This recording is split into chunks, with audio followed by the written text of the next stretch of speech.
evicting the YouTubies.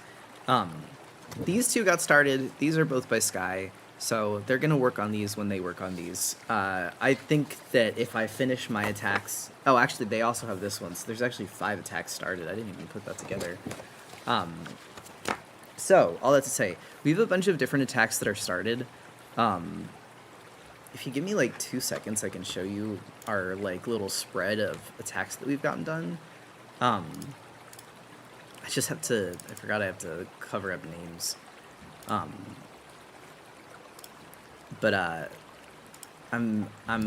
looking at our like ARTFIGHT spread, and I'm pretty satisfied with it. I'm not like, it's a nice engine. Sorry, I don't even like cars. I think that's a motorcycle though. I don't know if you guys could hear that outside. I didn't have like any numbers goals for the game. I would have been cool to do an attack for every day of the month, but that's also like 30 art pieces. That's quite a lot. And I think right now we sit at 18, which is not terrible. I'm actually not upset with that, especially if we finished all of the ones that we've already started. I think that places us solidly at like 22, 23. And that's good. That's basically what we did in 2022. So I think that that's probably going to be our pretty regular put out, is like about 20 pieces in a month where we're playing like consistently the whole month. It might be different next year because we're going to be traveling during some of July, but honestly, now that I do, now that I know that I can do traditional attacks and I can really like the result of them, I'm a little less worried about that, because what I could probably do is like plan out our month so that while we're here physically, we could do attacks that require like more space or the computer. And then when we get back for vacation, I could do like, or sorry, when we're on vacation, I could do like watercolor pieces and stuff, because watercolor travels like really well. Like you just need a cup of water, Why do you keep freezing? Hello? Hate me. They hate me. 18 is definitely a good number though too, absolutely. So this is our current spread in terms of attacks. Jesus Christ. Giant. It does feel like quite a lot too. Hold on. I swear to God, this happens every time because I forget how big my canvas is, and I could export it smaller, but I like my pixels. I like the detail. Alright, there we go. As you can see, there's like our spread of attacks. Also, closed captions, let me check if it's still down, because I also got to pull up the YouTube chat, so hold on. Yep, it's on. Alright, cool. 3 Ice Creams, thank you for the subs. Thank you for the sub, the resub. Yeah, there we go. Let me get YouTube chat up so you guys aren't like banished to the chatless realm.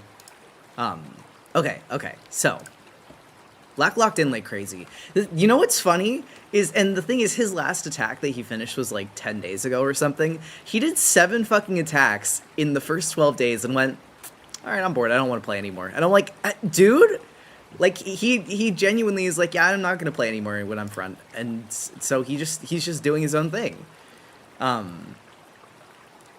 He's just like me for real. He just like fucking, he just was like, okay, I'm gonna do all of this, and then got done. And then he was like, all right, no more. I'm slow. I feel like because colored pencil takes me a while. I have like attacks that I wanted to do. Got it out of his system, literally. I really like his inking. I mean, I'm sure he's talked about it before, but like before we were a traditional artist, we did like all like trad ink comics. Like that was before we had access to, before we were a digital artist. Before we had access to do digital art, we were a trad ink artist. And so all of the comics we did like a comic for our school newspaper for a few years. It wasn't a good comic. I mean, I can't be too mean to it. I liked it. I still have it actually. But it's definitely like a 7th grader's art style. A 7th grader who really likes Pokemon Flip Notes art style. Really shows his comics to his style's tasty. Thank you. We got 10 attacks in, which I'm choosing to be happy about. Dude, that's like good. Like 10 attacks is good. You have to understand. I had things set out that I wanted to do. Like for me, I'm looking at my corner of attacks, right? and I did a color pencil, I did an alcohol marker. That was actually one of my goals, is I really wanted to try an alcohol marker piece. I didn't finish the Feeding Frenzy piece, but that's another parts piece, so I think that they're going to finish that.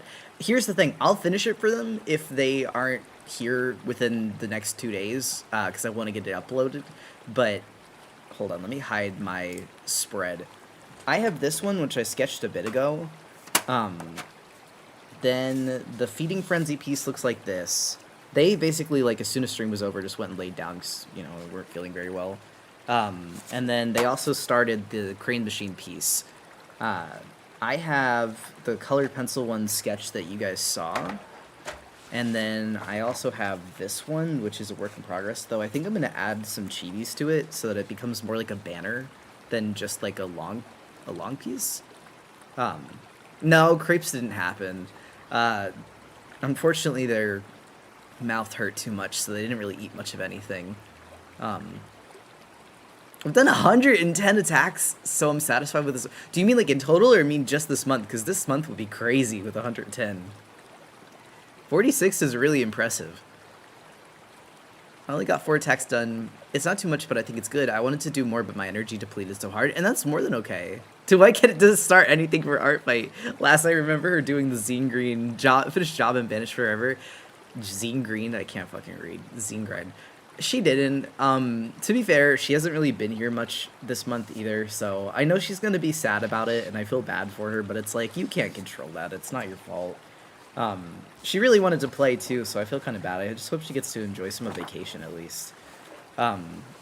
Sometimes it's like that too, especially like if other parts are more excited. I notice that she kind of falls to the back more. Not out of any lack of wanting to, it's just that everybody else kind of like jumps front. I think I've done 3 so far, and I've had 82 in my 82 characters in my first attack. Holy shit! Hello, that's crazy. I'm working my 3rd one. My goal is to use a different brush for every attack, but that means I can't color how I usually do, and it's pissing me off. I fully understand, and like that experimentation is cool. Like that's something to be really proud of.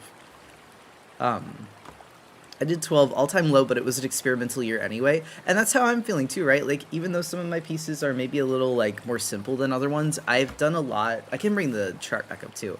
What I was saying is, I've done 4 different mediums so far. I actually haven't done watercolor. I think that's the only medium that I haven't tried personally. But, you know, maybe I'll try it. If I was crazy, maybe what I'll do, I'll finish this colored pencil piece that I've started, and I'll finish the acrylic marker piece that I started, and if I do any more attacks this season, I'll try to do a watercolor piece, because I think that I would feel satisfied if I got like almost all of the mediums in. I think the only thing I wouldn't have done after that is I wouldn't have done a crayon attack, but I don't know if I can whip out 4 more attacks before the end. I don't know, it depends how much I'm here. I know for Sky, they just wanted to have fun, and to be fair, that's a perfectly reasonable goal. And they said they wanted to have fun, and they wanted to do 1 attack with a background, which I assume is the Crane Machine piece. I don't know if I remember if I said it, but U+ inspired me to get out of my art comfort zone this year. I did a few watercolor and colored pencils. That's awesome. Hey, congratulations. I've done 5 attacks this year, twice more than last year, though. That's fantastic. I was going to say 5. Listen, you don't even have to, like, grow in terms of how many attacks you do, but if you have a goal that you set at the beginning and you meet it, I don't know if it was fucking Hank Green or somebody else that said it. You have to remember, in life, most people can only balance, like, 3 priorities at a time, and with ARTFIGHT especially, you've got other stuff going on outside of ARTFIGHT, so, like, you can't expect yourself to do, like, every single thing that you want to get done for the season. But if you set, like, a goal or 2 goals that you really, really want to focus on, I think that that's possible to achieve those things, and then you can look back on each year and still be proud. I have no idea how I colored this thumbnail. I did this. Like, this was me, but it's been so long since I did that. Like, I can see the colors I used, but I have no idea what order I did them in, so we're just gonna fucking freeball and figure this out as I go. I mean, generally speaking, you put lighter colors down first, so maybe I should actually start with, like, the highlight brown.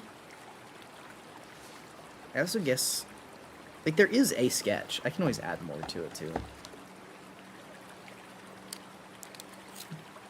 Need to lock the fuck in. It's been, like, a week since I touched my piece.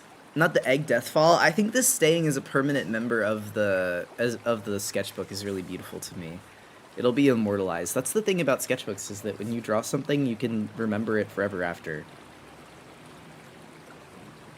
I think the thing I'm excited about with this piece is this is the first time I'm going to be using blue to, like, create a cast shadow with something and mix it with warm colors.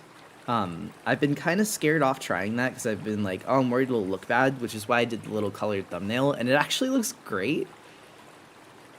The music stream was so fun. Thank you. I can't claim entire credit for that because I was here for the first half of it, and then suddenly there was an evil autistic shadow looming behind me, so I was like, okay, I guess this isn't my stream anymore. But it was fun. I actually had a nice time until I was fucking Looney Tunes vanished. I will say we are super thankful for your guys' art and stuff, as we have finally had the bravery to start working on our own mental stuff, and its processes are also discovered in plurality. That's awesome. It remembers the Muse incident. To be fair, the Muse thing was really funny. If anyone will know, if anyone will be a hater, it will be me. I think that it's healthy. It's, if you have interests, you should have some healthy haterism in your heart for those interests, whether it be related. Actually, hold on. I don't usually bring up, like, beware the autistic shadow. That's like every single day of my life. Does anyone know about Minecraft YouTubers? This is gonna sound like such an insane pool, but the Minecraft YouTubers Swaley and Calvin. I really love Calvin, and I've been watching Calvin forever. Yes, but uh-oh. Did anyone see that? Okay, so here's the thing. Like, to give, like, a little TLDR. I've been watching Calvin forever. Calvin is, like, an older black guy YouTuber. He's really fucking funny. And also, really just any black person having success in the Minecraft YouTube space, immediately I want to, like, be in their corner, because I love Minecraft, and I think that it's a fun game, but unfortunately it is populated by a bunch of, like, little 12-year-old white boys, so I understand how hard that can be. Also, like, he is just really fucking funny. Like, he's a good YouTuber. And he makes really yeah, Minecraft YouTube has so little diversity. And it's so miserable in that community. It's so bad. So as soon as I saw Calvin, and also, like I said, he's funny as fuck. Like, he's a good YouTuber. I was just really excited to find someone that I could recommend to my friends and be like, guys, come watch him with me. Even as a black XD SMP fan, I know how scary it gets. Yeah. So I've been watching Calvin forever. And then because of Calvin, we started, my boyfriend and I, because we watched, like, Minecraft YouTube to eat dinner sometimes. We started getting recommended other horror Minecraft YouTubers, and I was like, all right, these are pretty good. There's some good ones out there. They're varying quality, I'll say. Eventually, we get recommended Swaley, and Swaley, I'm like, I mean, he's kind of funny. It's like good background noise. It's what I like to affectionately call, like, my slop.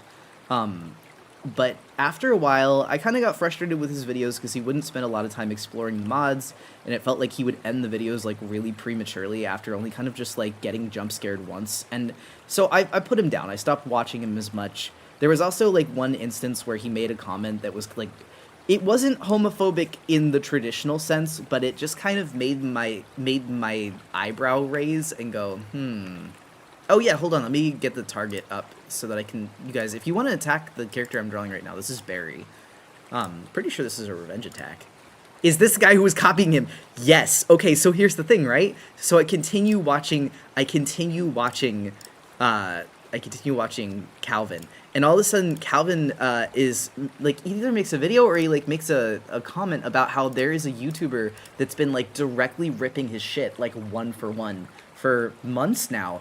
And I was like, that's crazy. And then I start seeing the two thumbnails next to each other, and I was like, wait a minute, I thought I already saw this Calvin video. And it's a Swaley video. All this to say, it turns out that Swaley was, like, directly ripping thumbnails and video titles, like, almost one for one from him forever. and also started like talking like him. And again, you have to remember, random white kid from Florida suddenly putting on an accent to sound like a black man, that's kind of weird. That's kind of fucking weird to do. But thankfully, it wasn't as noticeable, I think. But yeah, as a white man, it's still bad. It's still not good. But like, yeah, like copying his sense of humor, everything, it was really weird. So the reason I bring this all up is that today I opened my YouTube app to like listen to music while I was getting ready. And so Calvin, like I said, he's funny as shit. He made a YouTube thumbnail with like a scary face in it, and Swaley like immediately copies it or like uses the same face. And then it turns out that the face was just Calvin's face edited because he expected Swaley to copy it. So he's like, "Hey, I didn't give you permission to use my face in a thumbnail." And it's like, hold on, I was like cracking up seeing this. I wish I aspire to be on this level of petty. It's really beautiful to me. Hold on. We got the first one.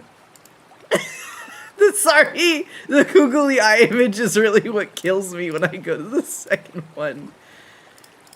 I just think that the world could be so beautiful. I think this is such a good way to respond to someone acting and pulling some horse shit on you. Anyway, I don't usually give a damn about drama. I think that it's stupid. But I like Calvin, and I've been watching Calvin forever, and so seeing him finally get to, like, punch back a little bit is like, alright, good. It's really funny, I'm sorry. Oh my god. Oh my god, it's genius. I just think it's like, here's the thing. Because nothing came of him saying, like, yo, stop. Like, he just kept doing it. So I guess, like, this is just a really good way to get through that. That's my YouTube drama coverage. My YouTube Minecraft drama coverage for the day. I love Minecraft YouTube, but boy, it's a minefield. Like I said, I think it's because it's mostly populated by, like, younger fans, and especially, like, random little white 12-year-old boys from the suburbs. You're gonna get a lot of people that are not the most savory, which is why Calvin feels like such like a gem in the rough. He's funny, he has a really good sense of humor. He's actually like, he plays, hold on, I'm drawing well, you can't see. He plays the mods and actually investigates them and like takes his time, which is, yeah, he did set a trap, which I think is beautiful. All that to say, it's nice to have a YouTuber that I can turn on and like I actually feel like is gonna make a video that's enjoyable but also like funny to watch. And so when this started happening, I was like kind of pissed for him. I'm glad that he's like finally getting to do something about it, even if it's like small. Could I recommend another black creator? I really like Bat. Yeah, of course. I'm always happy. Oh, Critter, why did you freeze? That was scary. I love when they like actually explore the mods. Well, because here's the thing.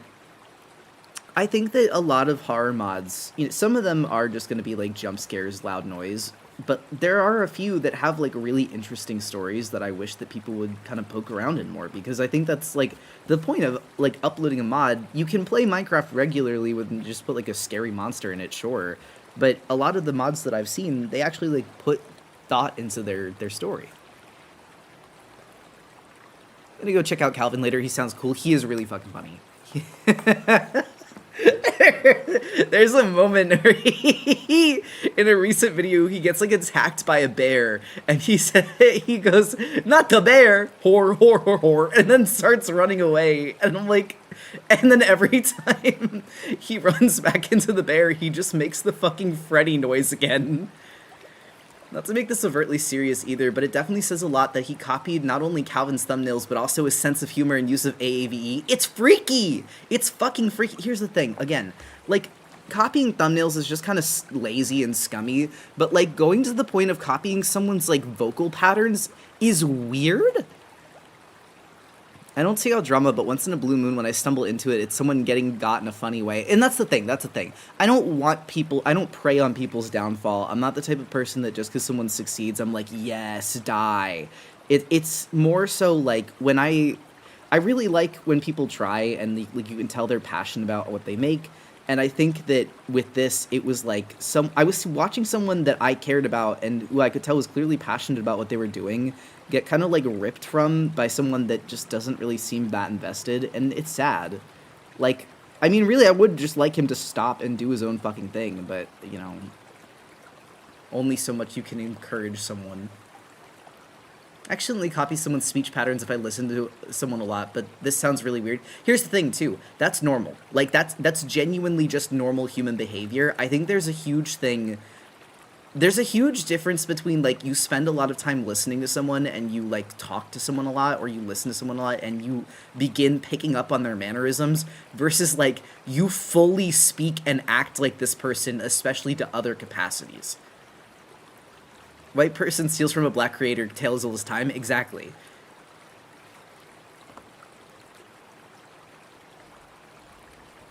So, hold on. So, it's usually all in fun, but sometimes it's done really, really bad taste. Well, okay, so, a really good example of this, also, if you missed it, there's a black grandma who does speed puzzles named I Just Love Puzzles. Wait, I did miss it. Thank you. Is that the one that I was going to say, Tay, if you recommended it, you can also DM me afterwards, because I might remember, but I don't know if the other... Also, the difference here is he's doing it because AV is, like, trendy brain rot speech. Exactly. Well, I was going to bring up a personal example, too. Like, I love Manly. I've watched Manly for a while. He was, like, a comfort YouTuber when we first moved here. And he says triple instead of saying 3, and for a while I had like picked up on that, and then I was like, where did I start saying that from? Like when counting, going like 1 2 triple, I was like, oh, that's him. I feel like that's really harmless. Like that's just kind of like you listen to someone and then you start picking up on the things they say, or like how people in here, there's something that we say all the time that people are like, you've like infected me with this. It's like a linguistic virus. Yeah, Manly Badass Hero. He's like, I really like horror games, so I think that having him to watch to like see if there's something that would be interesting to play for myself is fun. Also, sometimes it's just nice to like have something to watch to like enjoy the story. Yeah, versus doing it trying to poach fans to have the two cakes mentality, but they don't realize that people are smarter than that. Exactly. It's like when you guys take pause. Yeah. Dumping for Doi. I can't even take credit for that one, but like, yeah. I say I don't know. That one's also good. This is how I am with you guys, saying such a thing. Oh my god, we do say that. Hold on, sorry, I'm like, whenever people say, like, phrases that I say regularly, I'm like, oh god, that is something I say. I'm being fucking perceived. Nothing Burger is also good. I can't even say that I coined... That one's not one I coined. I think Nothing Burger I heard from Lemmy. Torture Dimension I will take credit for. I think Torture Dimension is awesome. Also Cutieful. Cutieful, that's definitely a Skyism. I think that one's funny, though. Sorry, I'm just thinking about it. Actually, the thing that's crazy here is that, like, some of you guys are saying things and I'm like, I don't say that. And then I'm like, no, but the other guys probably do.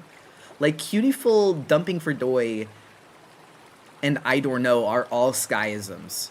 Just like Oh Worm. Torture Dimension is me, though. That's definitely... I love saying Torture Dimension. I like saying Torture Dimension and going, hello, and are you stupid? Like, but these, that's... Do you see the vision? That's yellow.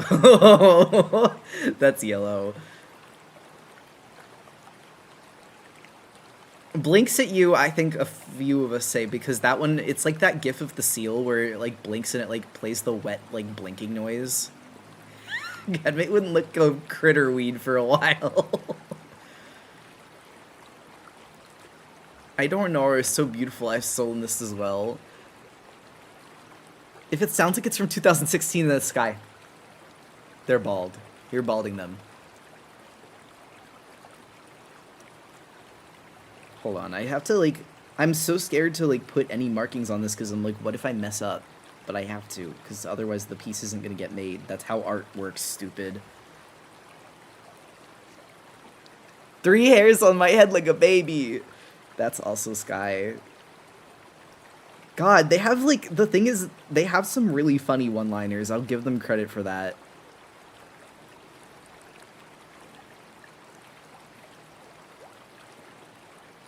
Saying actions in general we've gotten from you, like lunges at you, grabs you, looks at you. They have 2 trillion vocal stems. I think that the difference I can pick up in speech pattern is that like yellow has really, really funny like cunt one-liners. Like they can be mean as shit sometimes, but it's always really funny. What a nice stream to go to sleep to. Welcome in. I hope you do sleep well too. I guess it's a time zone thing because here it's like 11. Dude, my cats have been a pain in my ass lately. Harbor screams in my face at like 6 a.m. for food. What if we all died? That is me. That I will claim credit for that. I fucking love What If We All Died. Also, I saw someone compliment my ring. I'm sorry I forgot to say something. I locked into Minecraft YouTube drama, but I do really love this. My engagement ring, and I was looking at it the other day. Usually the passage of time kind of like freaks me out a little bit because I think like, you know, when you have a dissociative disorder, it feels like it goes a lot faster. So what is like 5 months for other people might only feel like a month for you. But I was looking at my ring earlier and saw that like as it's aging, you can see the carvings of the stars a little more because they're getting like tarnished. And I actually kind of like that. It's kind of comforting in a way. Because for me, it's like, yeah, maybe the time is passing, but like my boyfriend has been here the whole time. And so like, even if I'm not present for all of it, it's kind of comforting to know that he stayed. So that's like what I was thinking while looking at it. I don't know, maybe that's corny, but it was nice. It made me feel better. Also, I think I use this like reddish brown for the hair. That's cute. So I just like I like that guy. I really want an item that slowly changes appearance over time now. I like didn't think about it because again, I never really thought I was going to get married when I was younger. I was like, no one's going to fuck with me. No one's going to fuck with me enough to want me around all the time. So there's just like things I hadn't really thought that I would have wanted that I'm like seeing the nice parts of, and I'm like, oh, I kind of get it now. Where'd you get the ring? He said he got it from a jeweler on Etsy, ? I don't want to lie, but I also don't know for sure. I don't know, I kind of wanted to make a diary comic strip about it, specifically because it's like relating to the passage of time. And it is scary. Like, especially when things that feel like recent for you are not recent for other people. Another thing that I've run into a lot is like, unfortunately, when you're like grieving something, other people, it will feel like other people move on really quickly, but it's because it has genuinely like been more time for them. I was talking to Brian about that. I was just like, because there was like something that happened with like friends of ours when we were in college, and it's still kind of hard for me to put it down. I'm not like vengeful. I actually generally am not. I don't really give that much of a shit. But it like hurt, and it's been hard for me to like put that down and be like, okay, this isn't gonna happen again. That was just a one-time thing. And so he was like, yeah, dude, but that was like years ago. And I was like, it was, but that doesn't feel like years ago for me. Like that feels really fresh. And he's like, actually, that's kind of a fair point. What were your main inspirations when making your channel's mascot, Sona? Oh, easy. Critter is like if you took Weasel, Furret, Quilava, and Calico Cat and Buckanico and put them all into a blender. It's like a bunch of different monsters and stuff that I like. And so it's also like very loosely inspired by our childhood fursona, who I really got to draw again with Critter because I think it's fun. Striped tail and everything too.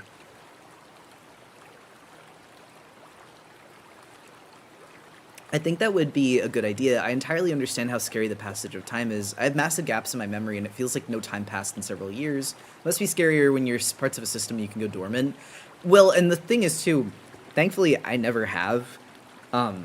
That's even something else I wanted to talk about, because, like, some parts do go dormant, but I've never really And I think part of that is just because of like where I've always kind of existed in the layout of the system, I guess, because like there's always going to be things that make you angry, and if other kind of like members of your system are avoiding anger, being the part that gets like the funnel down of all of that anger means that you never really get to go away, but you're kind of always like experiencing the worst of it.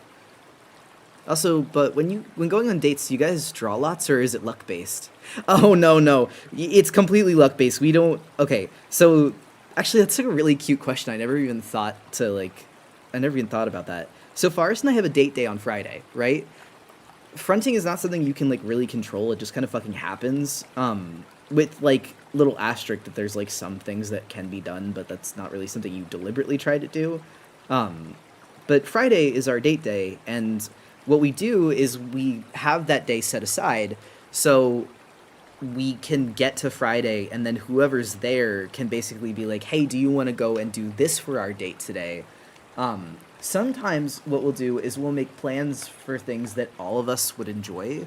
So like there's a bakery that we all really like going to, because while the baked goods are more up, are like really up Forest Alley and really up like other parts alley, Black doesn't mind going because they also have like handhelds like sandwiches and stuff, and good coffee.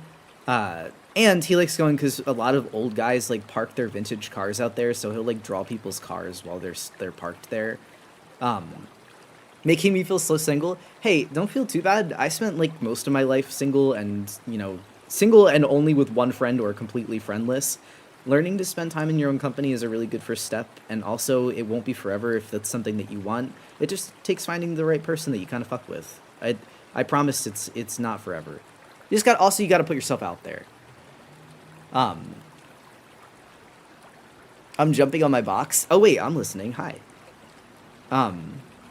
But yeah, when we plan dates longer term, like before Friday actually rolls around, usually we try to pick things that everybody generally would like. But what we do if we don't have a plan is we just wait for Friday to come, and then whoever's there is like, what do you want to do for a date today? Sometimes Forrest will pick, sometimes we'll pick, and sometimes we'll just go like based off what seems fun. Sometimes Forrest too will like see a cafe we like or something is doing a promo during that week, or like they have a new drink, and then when whoever is, I guess, deployed on Friday shows up, he's like, hey, do you still want to do this? And they'll be like, oh yeah, or no, not really. Do you care if I stop at the pet store? Why would I kill you? I just wish I could go with you. I love you. What are you gonna get at the pet store? Are you getting fish? Are you getting fish? No, you can't. You don't have the water cycled yet. What are you getting? Sorry, does anyone know that Forrest got a bigger tank? He's got a 20-gallon tank now. His little tank has been stable for long enough, and he's got the itch. He wants more. Fish excitement. Whoever's deployed, whoever's on shift. Pandemic was a disaster for me. I feel so behind on social skills, which I completely understand. It's baby steps to getting back into it. It is time for a big tank. Being single isn't a bad thing, and I think society puts a lot of pressure on finding a relationship. Even in having a partner, the concept of self can sometimes get lost in thinking about another person or having to grapple with another person in your life. But having your own self-identity and learning to be okay with your company is still really important. This is very true.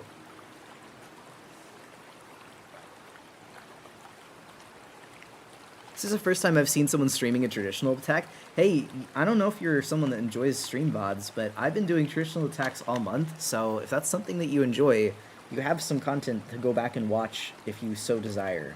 But if not, that's also more than okay.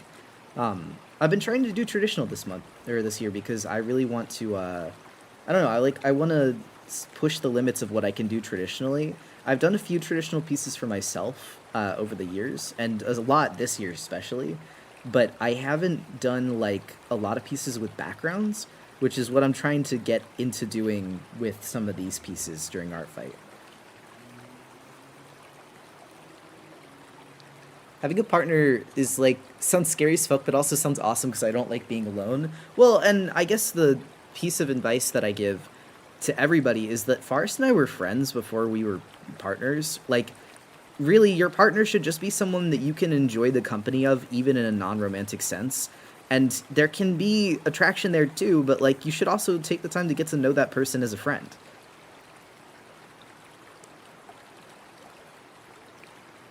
B. Warren, one stream got nuked by YouTube because we were listening to peak music. That is true. Unfortunately, anytime we've played like copyrighted music, because I like sharing my music tastes, YouTube's like, what if you died actually? I'm like, okay, fine. Now I miss Miles. I'm sorry. I'm so sorry, Aspen.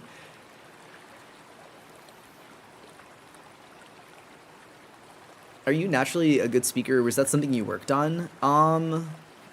No, I wasn't. Sorry, I'm like trying to figure out how to describe this. So I grew up with a stutter, and I was kind of like mush-mouthed when I was younger. It also, again, that also kind of like shifts between parts, because some of us were really quiet, and then some of us were just like all over the place. For me, I was just more mumbly. But in college, Black really hated being bad at public speaking because it meant that people wouldn't take him seriously.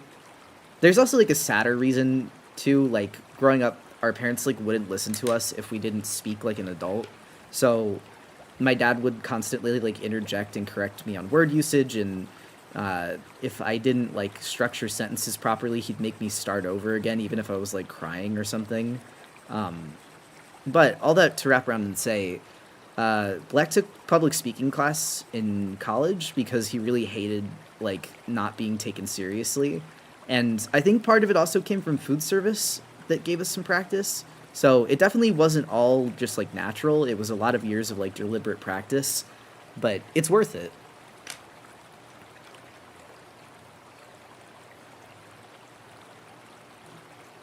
Honestly, thinking my best friend and I moved in together, we'd make a cute couple. Aw, wait, that's sweet.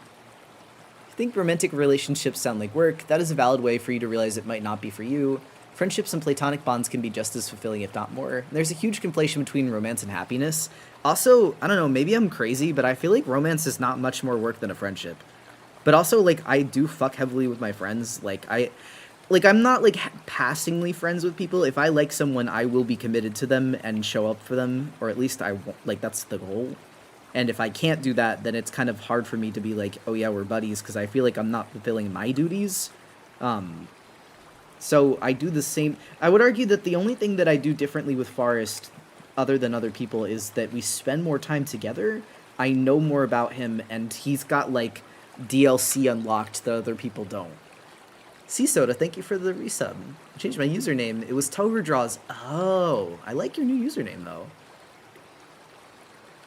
Well, and I will say, alright, hold on, I'm sad. Friendships are just as much work as romantic relations. Yeah, exactly. Wait, Aspen, we're the same. Holding hands and spinning.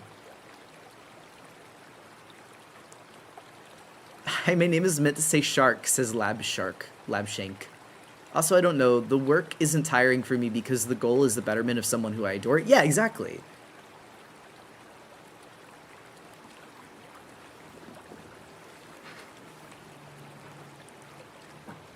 So I don't disagree with the comment about being single, but I also want to say sometimes you can convince yourself you're not allowed to want a relationship just because others seem fine without one. That's true too. Also, I have a question that you don't have to answer if it's too invasive or personal. If any part we know about who streams or posts the altered panel were to go dormant or split, would you announce or let us know in some way? I don't know. That's something I've been trying to figure out, actually. I don't know. Not even, like, upset that you asked either. I just, like...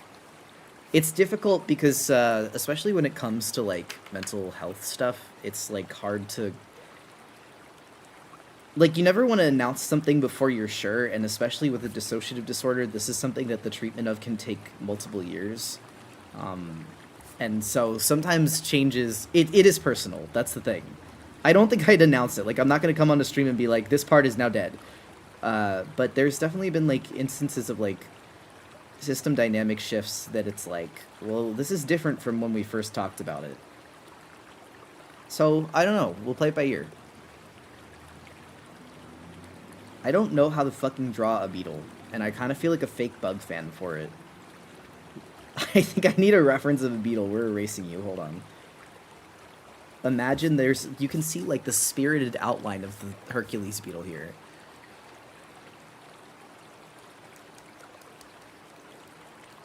Time to get a reference? It is. I'm also just like, I guess I could put some red down.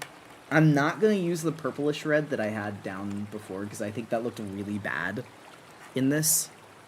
I think instead of announcing it, everyone should just be okay with things changing drastically. Yeah, I would say that that's fair. That would be my ideal. I would love if people could be chill like that. Especially because, like, the answers, sometimes we don't fucking know. Like, sometimes I'm just as lost as you are, and I guess that's, like, part of why announcing seems like... Well, one, I'd feel kind of like I was lying, and two, I'd be like... I'll make them chill!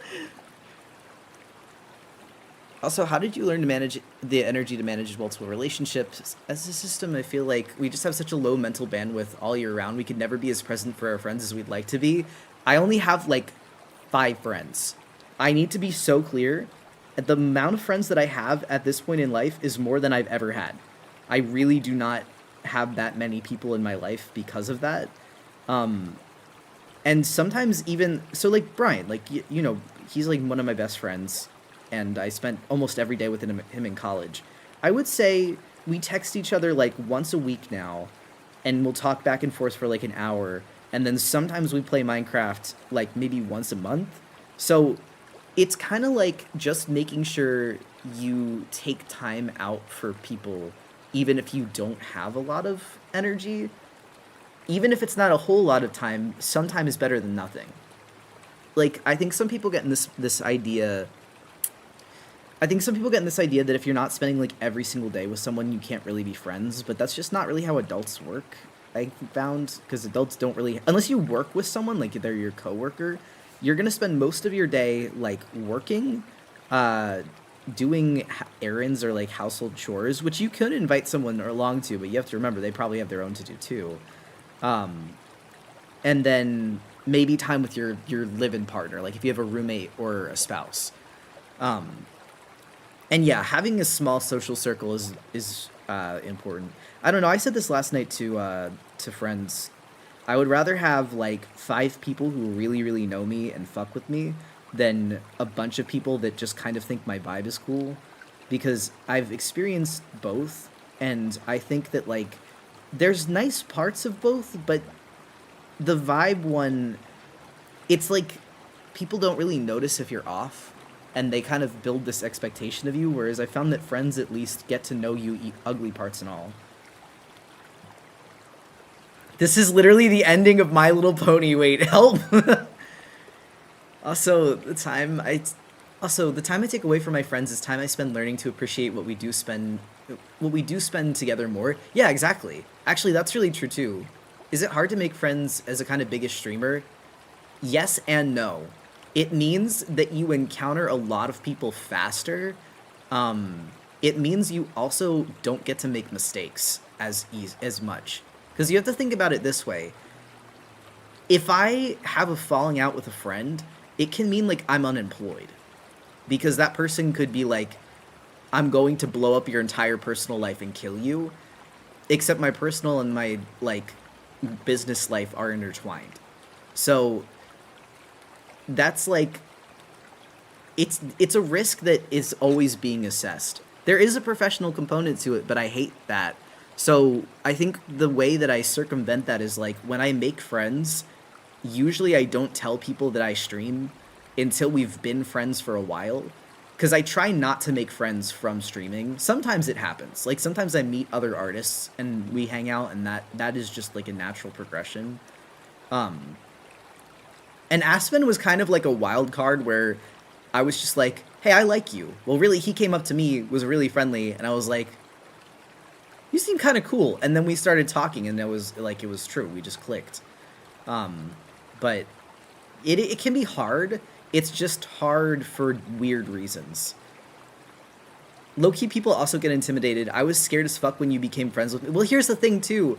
a lot of times I don't know when's appropriate to like reach out to want to be friends, because there are people that are here that I'm like, I would like there are people that have been here that I'm like, I would like to talk to you more. So usually I extend the olive branch because I understand that like people don't want to come off as like creepy, especially from stream. Um, so usually I'll have to like reach out, but I also am very accepting that some people might not want that. Um, so do you have any advice on finding good friends after nurturing healthy friendships when you've only had subpar ones in the past? Yeah, you kind of have to be insane. Sorry, there's no bargaining with boundaries when it comes to making new friends. If someone does something that hurts you or makes you uncomfortable and their response is anything but like trying to talk that out with you, not even sorry, microphone. Not even necessarily apologizing, because sometimes you get hurt by something and then you need context to understand that they weren't trying to do it on purpose.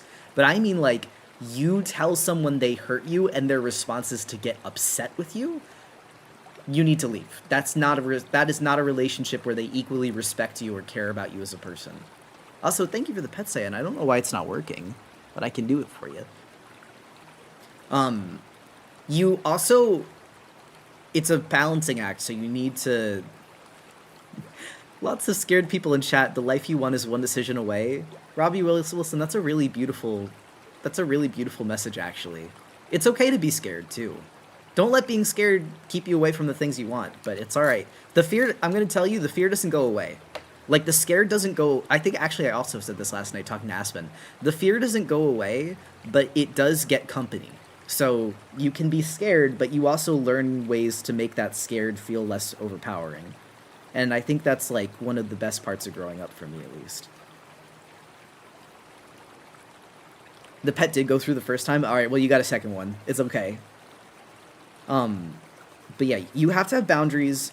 There's a huge balancing act that I found where your friends shouldn't make you scared to say no. Like, if you're friends with someone and you are like scared of them or how they'll react, you need to have a serious sit down with yourself and figure out, is that actually because of something that they did to you, or is it because you are a timid person? Like, and isolate that really quickly, because there are going to be times you get into bad relationships because you are scared to have boundaries with the person because they react badly to boundaries. And that's where you should like assess. And yeah, when kids come in here and go, my friends make fun of me for being a furry, that's a perfect example. I think you shouldn't be friends with someone that makes fun of your like genuine joy. But if it's like you're scared to tell someone you need something, even though they've never done anything to imply they wouldn't want to know that, that's usually residuals from previous relationships that you've got to unlearn, because you got to think about it from your friend's perspective. They wouldn't want you to withhold that stuff either. They care about you.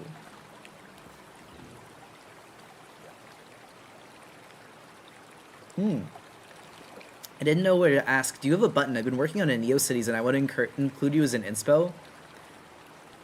Yes. If you go to my ARTFIGHT, it's not a button, it's a stamp that was made by Coconut Sav, and it's got Critter on it. If you need something like that, if not, then I could probably make one. Your friends should validate you and your interests in the things that you're doing in life. Like, even if they think they're a little goofy, I don't know. Here's the thing. Forrest really, really likes white boy rappers. Not specifically because they're white. He just keeps finding the most lame-ass white boy rappers that I've ever seen, and I love him. And it's okay, I still love it. Here's the thing. They make him really happy, and some of them are funny. So I try to engage with it, even though it's like a very different style of music than I like to listen to, because I love him. Like, and I want him to have fun. I was gonna say, like, okay, wait, actually a perfect example of this. I am a music guy. Like, my music is usually Deftones, Nirvana, like a lot of rock, and he likes Weird Al. And I don't dislike Weird Al. I just don't, like, love Weird Al. But he also feels similarly about rock, and we have some overlaps. Of course he does. That's what I mean. But I don't, like, make fun of him or go, like, ew, turn that shit off. I listen to it even if it's not my favorite. And then sometimes I'm like, okay, can we take turns? And then there are also just some things I realized that we're like, we love each other, but this is not an interest we're gonna share. Actually, he and I overlap pretty well. It's usually like Sky with like Sanrio-esque things that they don't always overlap. Although Forrest likes pom pom and cute animals, so the overlap seems to be fat, cute animals with them. It's all give and take, exactly. How do you know if someone is friendly because it's the right thing to do or friendly because they want to be friends? It's honestly like trial and error. If they, one thing I can say is this: returning your energy is like a really good way to like figure out if they're just doing it to be friendly or if they do like really want company. And by that I mean like check how many times they are reaching out and they're the one that's initiating the conversation. Invite them to things and like see how they respond to that invite. Like if you invite them to things like once or twice and they say no, I'm busy, they might genuinely be busy. If it happens like 2, 3, 4 times and they're busy every single time, there are the odds that they could be a busy person, but it wouldn't really be your bad to give up at that point and see if they continue the relationship, because that might be their way of trying to turn you down politely and not wanting to hurt your feelings. I wish people would be more direct personally, but like I also understand that people are really sensitive, so I get why people do that. All that to say, see if they're responsive to your invites. See if they reach out and initiate conversations themselves. Some friends don't really initiate conversation, I've found, and that's fine. You just have to kind of learn that as you get to know them. But if all of these things line up, like they're not initiating, they're not coming to things that you invite them to, they're not really like holding up conversation past the point where it would be polite to, that's usually a good sign that they're just doing it to be polite. Realize I'm kind of only texting first. Please tell me if you don't like me. Here's the thing, too. Sometimes people don't text first, and that's not because they don't like you. Some people just don't text first. Like, actually, a perfect example of this is Brian. I, like, have the worst fucking memory in the world, and I'll shoot him a text myself sometimes, but when he texts me, usually I will engage in conversation with him for a while afterwards. Whereas if, like, you're always texting first, and then like they only send you a few messages or like they just shoot you like a one-word reply, that's a good sign that they're not really engaged. I often forget to message first, and sometimes it's because of the dissociative disorder, and so I'm like, we just talked, but it's actually been a week. Exactly. It's literally like that. Like sometimes people are just really time blind. Wait, also I saw someone. Do you have any tips on how to getting into learning to do gesture drawing? Gesture drawing is really trial and error, and you're gonna make some ugly ass fucking drawings before you make ones that are interesting. The way of learning it is to start and learn how to break the body down into basic shapes.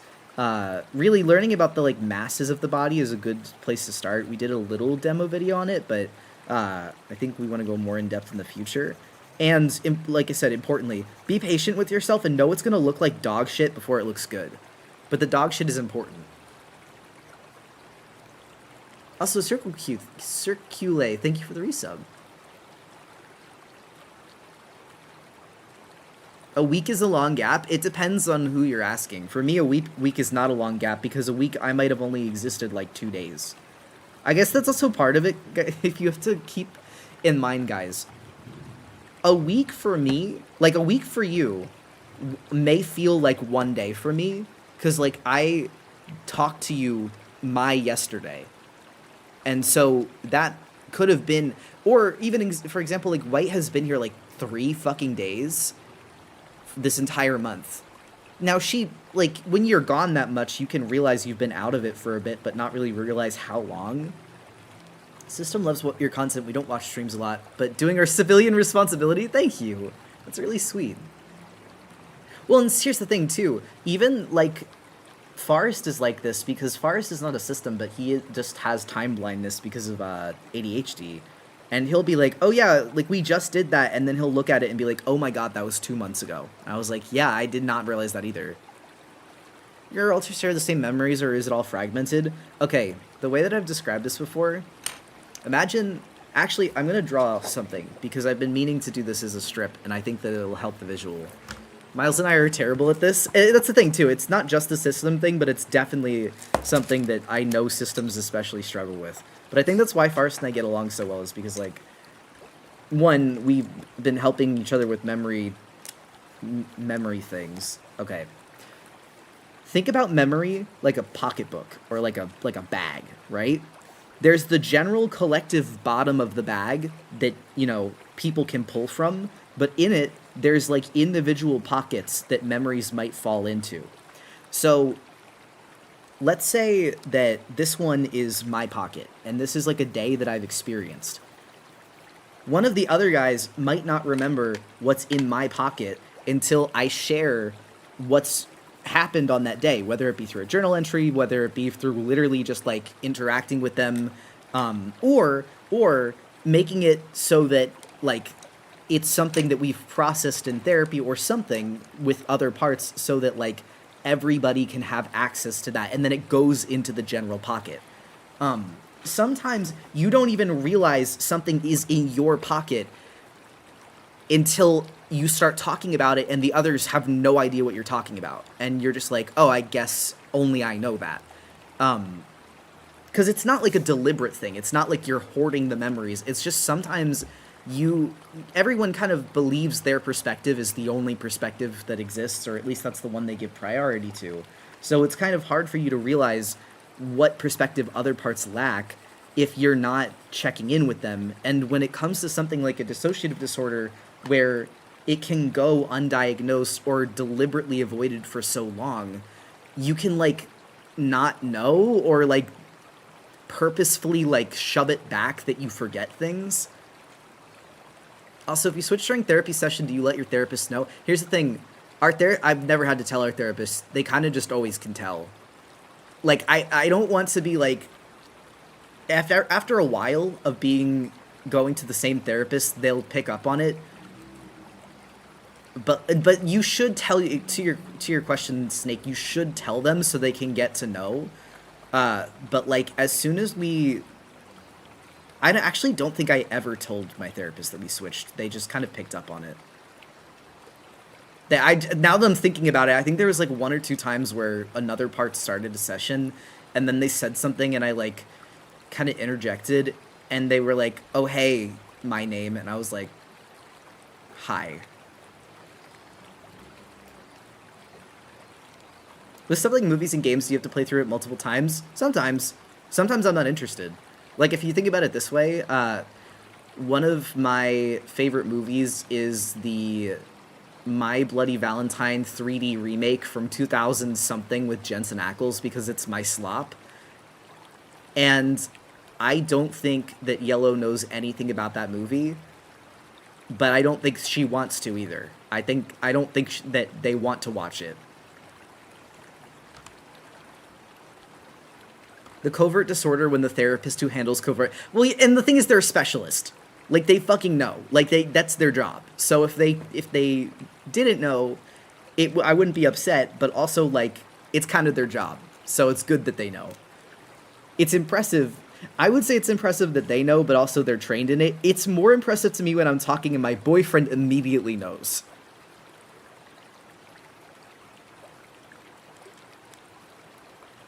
I'm back doing my clay attack. There's clay everywhere, but the thing came out so cute. That's awesome. What in the red, yellow, white, blue?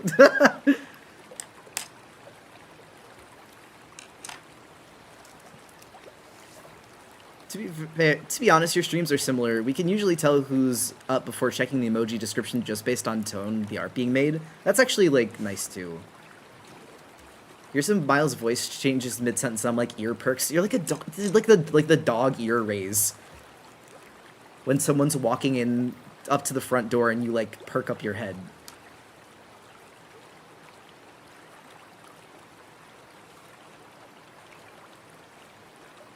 How's the stream going? Pretty well. I'm just coloring this really slowly because I'm scared. The answer is I'm being a coward because I really like this piece in the thumbnail that I did, and I'm scared to fuck it up. But like, if I don't do it, then that is worse, because then I can't use it for ARTFIGHT, so I have to be brave.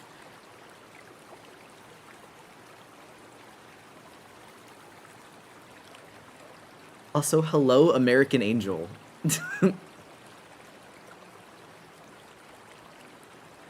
Notice your voice is very defined, one in particular. It's funny because like back when Forrest and I like first kind of introduced each other, there's like a story for this. I kind of do want to get into this at some point with a diary. I mean, I could like do it soon too. Forrest and I officially kind of like met each other like 3 years ago. I'd known him and like honestly, it was like me, Yellow, Black, and White that were kind of all there when we first started dating him. But he never knew like me. He just knew us as a collective. And then slowly we kind of started opening up about our diagnosis. But no one really like acknowledged me early on because I was the bad part. And so everyone was kind of scared if he met me or if he knew about me that he would get scared and he would leave. Which sucked because I really liked him and I kind of wanted to be known personally. But also I was like, well, I don't want to be the stupid asshole that ruins a good thing, so I'll just stay back and let everyone else enjoy it. And then there was like a moment where I think that like it was when we first moved here and I felt really trapped and I felt like everything that I had been working to for years was like falling apart, where I really like kind of just had like a mental spiral moment. Also, actually, I remember what triggered it too. Yellow gave away a lot of my things. I had like a small box of things. It was like personal items like jewelry and like clothes that I liked and a few like prints and stickers. And they gave it away to someone because they were like, oh, I don't even know why I have this stuff. Like, this isn't mine anyway. And I just remember being like really pissed off. Like, it was like I couldn't even have that. And so I kind of like had this moment where I was throwing away everyone else's stuff. Not Forrest, like everyone else is in system, of course. I don't touch that. I don't do that to anybody else outside of the system. And Forrest came home and I was like, I was crying pretty bad and obviously like upset. And he was just like, you know, like, talk to me, what can we do to make you feel better? And I can't even remember what it was I said, but he paused for a moment. He was like, I don't know you, do I? And I was like, well, no, you do, but I'm not allowed to, like, tell you who I am. And he's like, why not? And that's when we really started talking, and, like, I formally got to introduce myself. I mean, I guess, like, the rest is history, but it was one of those moments where it felt really nice to be recognized, but, like, not as, like, the bad thing of someone that someone cares about. It was just being recognized as myself. And I never had that happen before, either. I'm glad I met Forrest. Also, we don't have a system collective name because we fight too much about what it is. Like, genuinely, we've had, like, 4 different names proposed and no one can agree. Oh yeah, that is a true story. That's about me and my husband. Or, like, my partner. Tears in my eyes, the stream is blurry suddenly. And to be fair, like, the gay community has forgiven Yellow. They did get me those things back. Like, part of this is that when you are, like, denying being a system and also you're, like, deliberately not addressing the fucking elephant in the room, you can feel confused when suddenly things show up in your house and you're like, why do I have this? I didn't buy this. I don't like this. I don't think it was deliberately done to be malicious, but since then, they have replaced those things, so it's okay.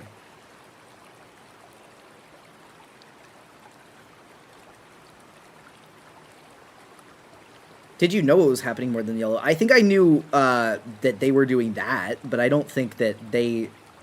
It's like, it's complicated. You cannot know something, but not because you are stupid, but because you're refusing to look at it because it's scary. Does that make sense? Okay, wait, I kind of ate with these clothing folds. Hold on. I may be cooking. Just got here. What were you talking about? Just like, just mental health stuff. The elephant is rampaging now. Help. I feel bad you were demonized for so long. Like, in complete fairness, I also was kind of an asshole. Like, I'm not gonna sugarcoat it either and be like, I was poor little meow meow, I never did anything wrong. But it's also like, when someone is deliberately ignoring you, and nothing you're doing is getting them to acknowledge your existence, you're like, okay, I guess I have to throw fucking rocks at your head because we're playing it this way. Which kind of only made the problem worse. This is why, though, I enjoy sharing our diary, because if I can do anything with it, I would want other people like me, who are kind of like the ignored or like bad parts, to be able to see that they're also just people, and like it's okay to want to be a person, and like that communication is really the best thing that you can do.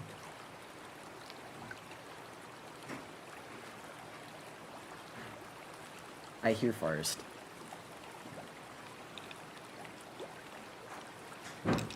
Also, Bandage Girl, they do, but I also understand why now. They actually have, like, a pretty understandable... I don't want to say understandable, like, it justifies it, but, like, the more that I've learned about how they lived before we were kind of all talking to each other, I'm like, okay, you are, like, a little mentally ill, but, like, I see how this happened. We're working on it. Child that learned it would not be heard unless it screamed phenomenized, sympathize, brother, me too. God, I've never heard it worded that way, but yeah.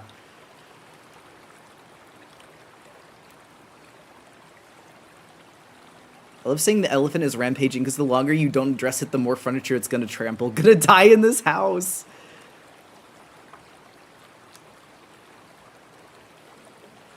Sometimes during denial periods, other parts will try to be more overt out of spite. Yeah, I mean, that's exactly what it is.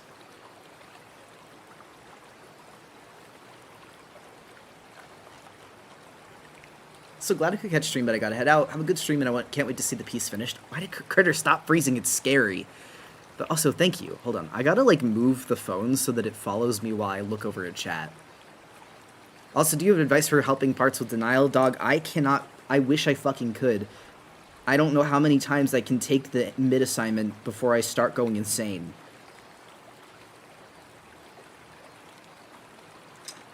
Or mid-assessment, I said assignment. Do we have captions? Or did they die? Oh, it looks like they froze. Hold on. Thank you.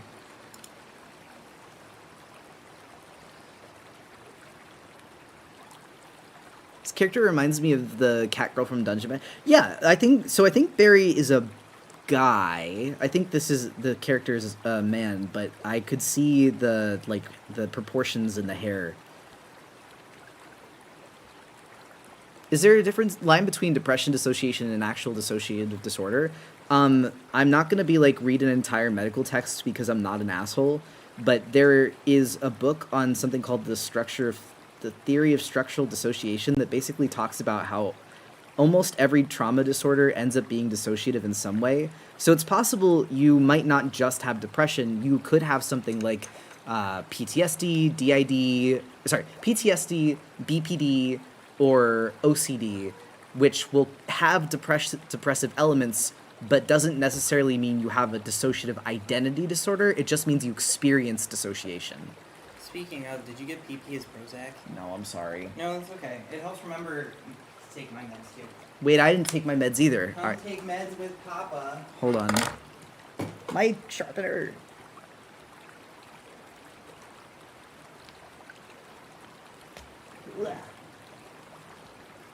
Ain't no one medicated in that house, but we will be. Everyone join. Let everybody take your meds with me.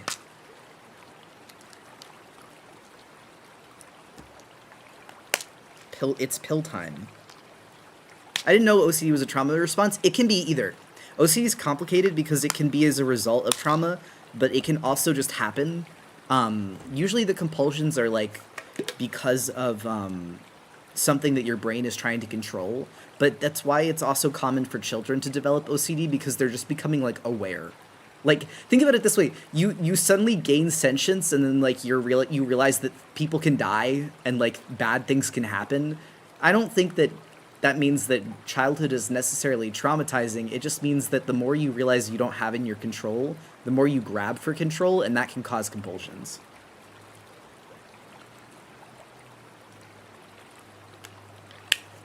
I don't take mine till the evening. Far suggested it, but I think that, also, would there be anything to spend channel points on? I'm happy to have my Clover Vault too. I need to, like, do another chat designs a character stream. I think that'd be fun. What did I say? Wait, fuck, did I say something about I suggesting? thought- You dripped it, ew! He's gonna smell like fish. well, so it's chicken. Medicine mukbang. OCD elements also bleed into a lot of other disorders like EDs and schizophrenia. I've had paranoid episodes while high and had some OCD symptoms. Yeah, exactly. That's totally true.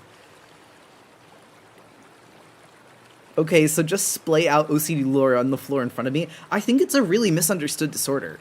Like, I think it's a really misunderstood disorder because it often gets simplified into being just about, like, hygiene and cleanliness, which, to be fair, OCD compulsions about, like, hygiene fears are also a thing, but it's a really broad spectrum of compulsions and paranoia that often just, like, comes down to whether or not the person has something that is frightening them that they're not in control of in their life.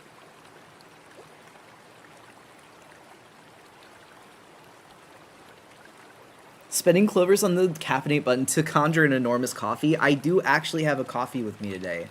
Although what's funny is this coffee is, like, technically two different ones put in one jar.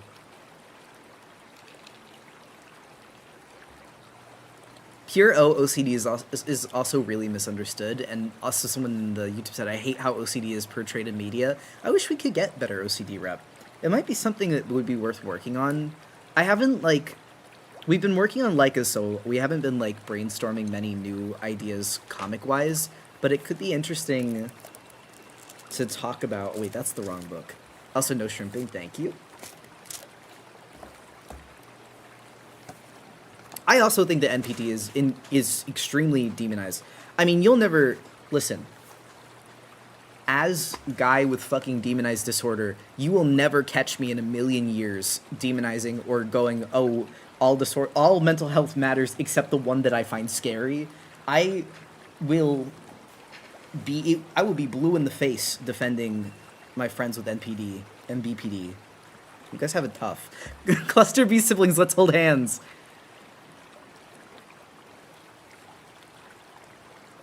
My therapist, after a couple months of sessions, just looked at me and said, yeah, we usually give you a MID test, but at this point, you've just shown me enough to diagnose you. I'm going to bald them a little bit. So you know we've been given the mid-assessment multiple times. And have been diagnosed previously with OSDD, then with DID, then with DID again. Because, unfortunately, we get a lot of, like, really shitty comments on our comic diary. And not even a lot. Actually, I'm not even going to blow it out of the water. I would say for every, like, 100 really nice comments that we get, there's, like, maybe one or two that are just kind of, like, either unsavory or just downright rude comments. And every so often, someone comments something rude that really, really skeeves out, specifically Yellow, because they're like, oh my god, what if they're right and I'm actually just evil and a liar? And all of us are standing here like, dude, how many times do we have to do this? And so, even though when we first got into therapy with this current therapist, our therapist was like, yeah, no, you've got... I can see. You're good. You don't need to do this. They're like, okay, but can we do it just in case? And they're like, well, sure, if that will make you feel better. And then recently we just took it again, the mid-assignment again. But the thing is, and there's like a type of like sad irony to this. We were taking the mid-assessment and they started arguing. Black and Yellow started arguing about the answers on the mid-assessment, so they took it 3 fucking times. 3 different people took it. What do you mean you have to take the dissociative disorder test to see if you have a dissociative disorder, and you can't even agree on the answers that you're putting on the paper? It's fine. I have to complain about it somewhere. We'll get there someday. This is already progress.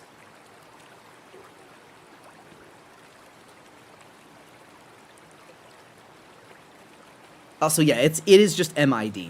It's the hold on, I literally have the paper.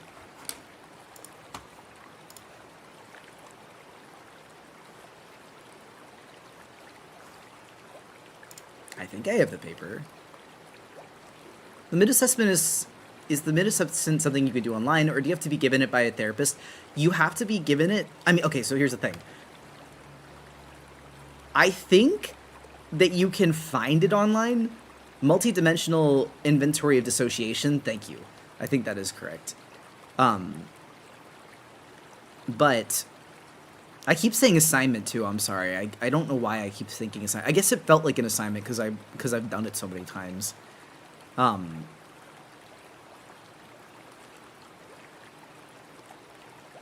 just took the mid with my therapist. It's so long. It's pretty long. It's hard because it asks a lot of questions that require you to think about, like, things that can be pretty unpleasant to tap into.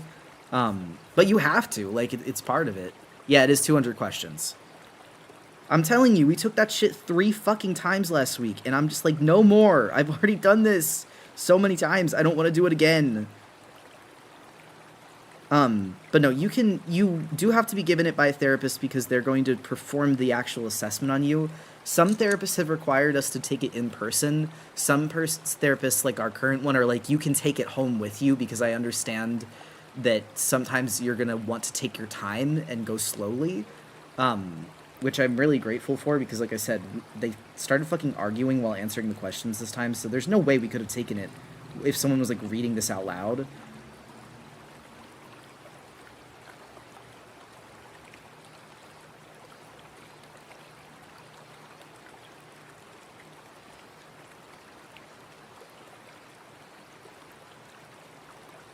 A lot of psych tests are very long. Well, and the thing is, like, it has to be in depth too.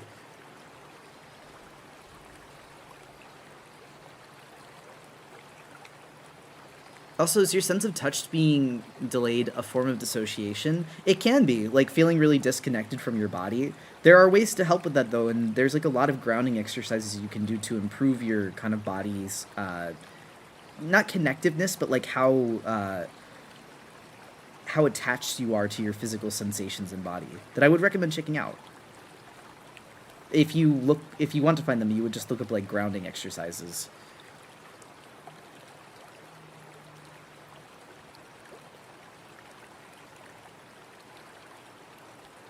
Guest teaches so much about D&D, it's really nice. I appreciate it too. Like I said, I just want people to understand it better so that they don't, I don't know. I just want everyone to be fucking nicer.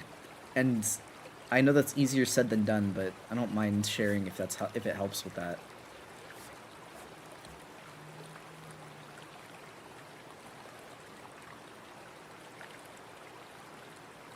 Mid speedrun, dude, I can't even speedrun that shit because I'll be taking it and then I'll have to, like, sit there for a moment and be like, how frequently does, because the questions are, like, on a scale of, like, how frequently does this happen, or, like, how frequently do you experience this? So I have to actually, like, sit there for a second and be like, I mean, I experience this a lot, but, like, how frequently is 9 versus 8 versus 10?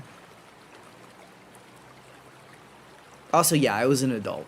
To Sunshine Silly, I like your username.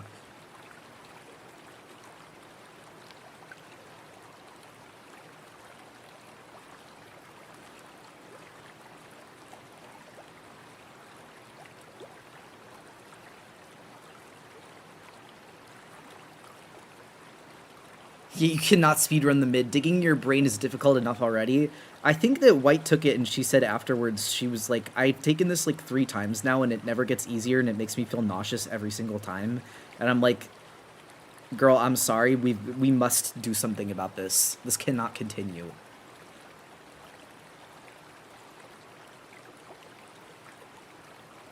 Do you not remember? I don't remember if I don't remember. Yeah. I mean, the nice part about it is that there's also a column on the one that we did where you can add annotations so that if you want to be like, don't remember this, which is why I'm answering this as this. That also allows your therapist to like know your thought process, which is appreciated.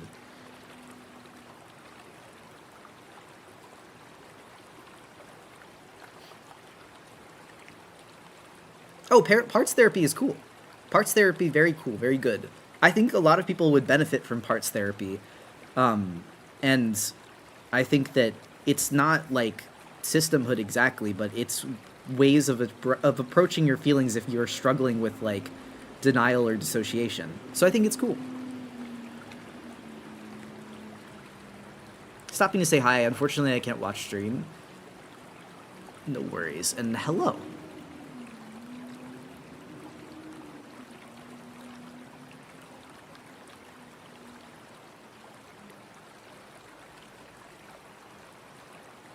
What is parts therapy? Parts therapy is essentially like your therapist and you work to create what's called like an internal family system where you break down parts of your emotional process and like kind of like coping into in like similarly to the way that like systems might have alters for something.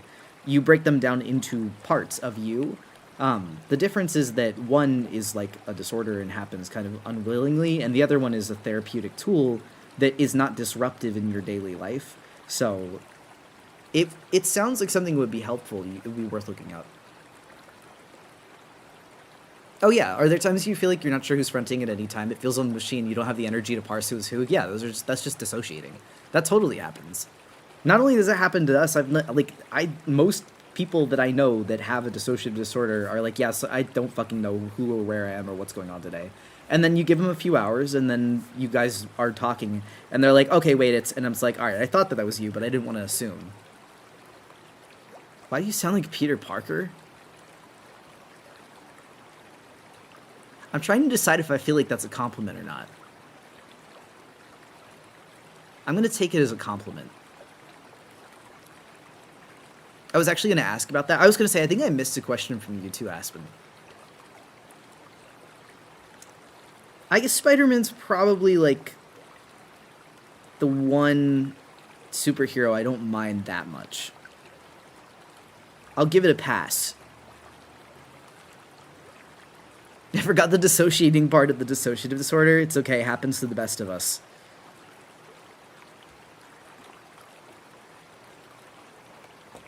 Does Peter Parker have a voice? Thought he had 1,000 voice actors already. I don't know. I don't go to Spider-Man.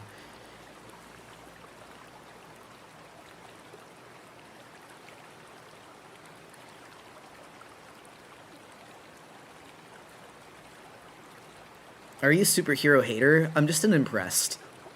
I'm not even like a hater, I just don't have that strong of opinions. It's like one of those things where someone tries to get me invested and I'm just kind of disinterested. But you also have to remember, like, my interests are like emo furries. I like Clark Kent only because he looks like my boyfriend and I'm gay. He looks and sounds like my boyfriend. And Forrest just got new glasses that even, like, solidify that further, and they look really nice. Miles has a hard time figuring out who's in the driver's seat a lot of the time. Plural Space has been helping a physical list in front of them, but we've been wanting a concrete method. Genuinely, sometimes it's a process of elimination. I'm going to tell you, there are days that I wake up, some days it's, like, really obvious right away. Some days it's, like, foggy, and so you go to do something, and then you're like, wait, I don't like that. And then you go, wait, I don't like that? And then what actually it is, it's like, I don't like that. And then someone else goes, you don't like that? And then you go, oh yeah, I guess I don't. And then you just kind of sit there for a moment and you go, okay, I see what's happening. And that's how you figure it out. Is your boyfriend Superman? Be honest. I will never tell. You'll never get that from me. Batman is the emo furry superhero, and it's not even the superhero that I like. That's Black's. That's not even mine. He's the one that collected the Batman comics, not me. Are we confident he isn't actually Clark Kent? Guys, I'm so scared to put pigment on this shit. I'm I'm pussyfooting around this drawing like crazy. Me and my barely pigmented colored pencil drawing. Oh, so the Batman likes Batman. Nods, yeah. Oh, no, you didn't offend me, American Angel, I promise. Sorry, I realize I can come off kind of blunt. I promise you didn't offend me. I was being cheeky, but I actually do appreciate it as a compliment.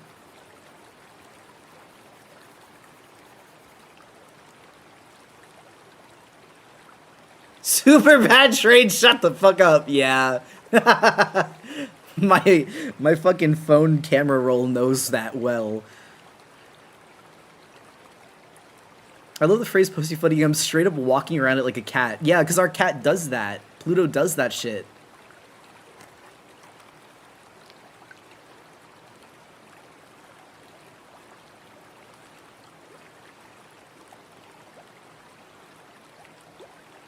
No one has ever seen Forrest and Superman and Clark Kent in the same room at the same time. Suspicious. I wonder if I can get him to show off his new glasses on stream. They are really handsome.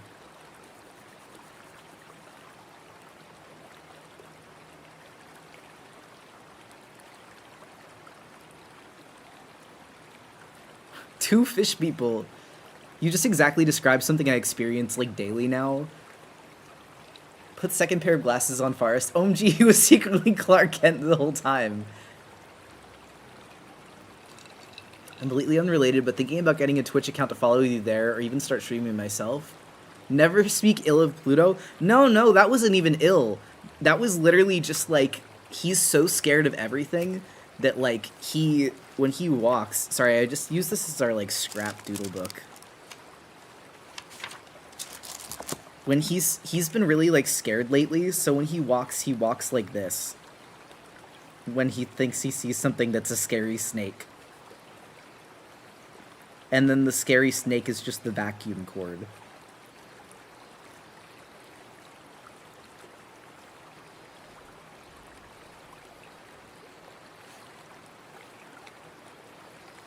The wretched and horrible snake.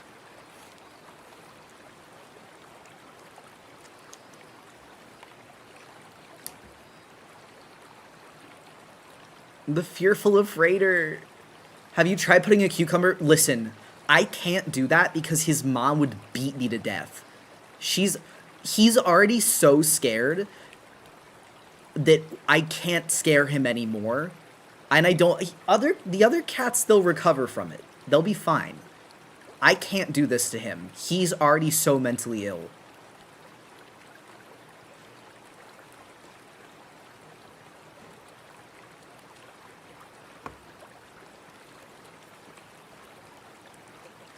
So wait, have water noises been playing this whole time? Yeah, they have. Maximum fright capacity has been missed. The fangs, yeah, I guess that looks the snake's scary fangs. I feel like that every day. I love you, Pluto. You know, like, I think, I really love him. That's why he's on Prozac. We're trying to help him. His fluffy tail. He turns... Okay, so cats aren't scared of cucumbers because they don't like cucumbers. Cats are scared of cucumbers because they think they're snakes. Cats have, like, very reactive... Okay, you know how, like, humans will see faces in tree bark in the dark? Or, like, they'll like, see... like a scary guy standing in their room, but it's actually just their jacket over their desk chair. Cats are like that, but with snakes, and seeing snakes and everything. Dude, there's not just Prozac for cats, it's the exact same medication. Pluto is on the same fucking pill that I'm on. It's just that I take more. Like, he's on 10 milligrams, or I guess he's technically on 5, and I'm on 20. Like son, like father. So they fear anything snake-like? Exactly. And the reason that they're scared of cucumbers is, like, if they just saw a cucumber on the counter, they probably wouldn't care about it. But in the videos that you see of cats getting scared of cucumbers, usually what happens is, like, someone will put a cucumber right behind them, so then they'll get scared. Because like, you would be scared if you were walking and you turned around and all of a sudden there was a big-ass thing behind you. To be fair, humans always see snakes too. How many people have jumped because they thought a hose was a snake? I'm realizing I might be an outlier, but that's because I like snakes, and when I see them, I grab them. Like, if I see a snake, I get excited. That's the problem, is I'm realizing that's never happened to me.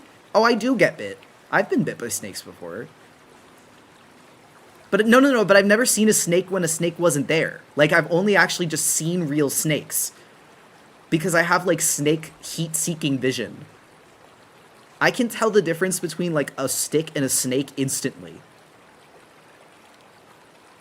I was the snake freak kid. I love snakes.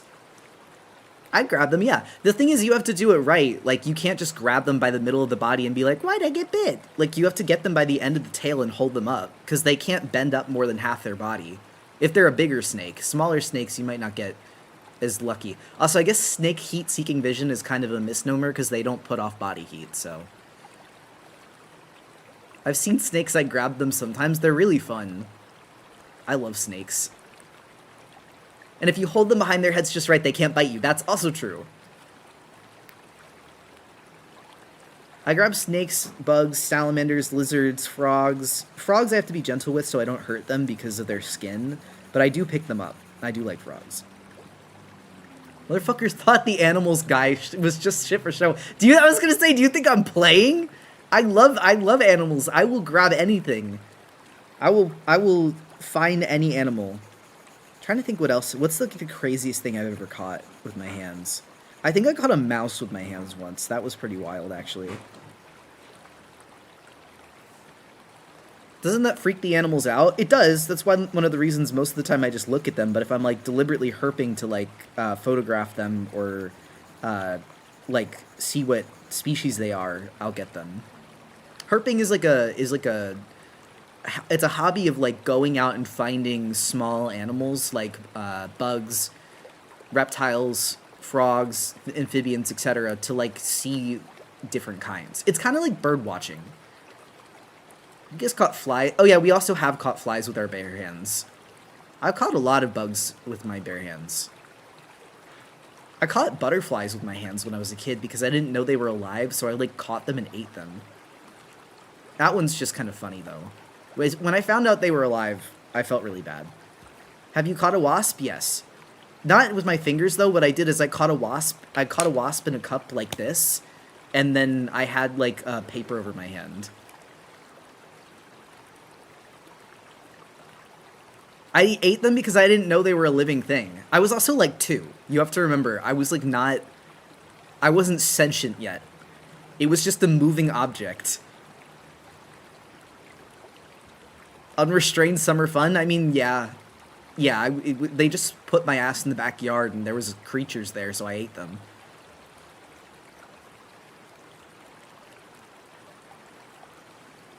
Man, whatever. Listen, I was a child.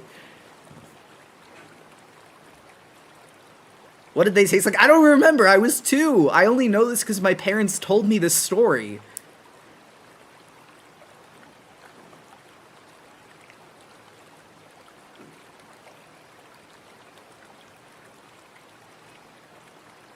Also catching bugs at a professional level. And I was going to say, as I got older and, like, you know, again, developed memories, I started catching butterflies with a net. You being 2 years old was really important. To add to the story, please lead with that next time. Okay, that's very fair. Sorry, next time I will give the disclaimer that I wasn't eating butterflies as a grown-ass adult. I also haven't been herping for, like, years because of the fact that we live somewhere there's, like, no fucking animals anymore. So, you have to understand, as much as I love snakes and other beasts, I have not been able to do that lately. It makes me really sad, because I like going out and seeing them.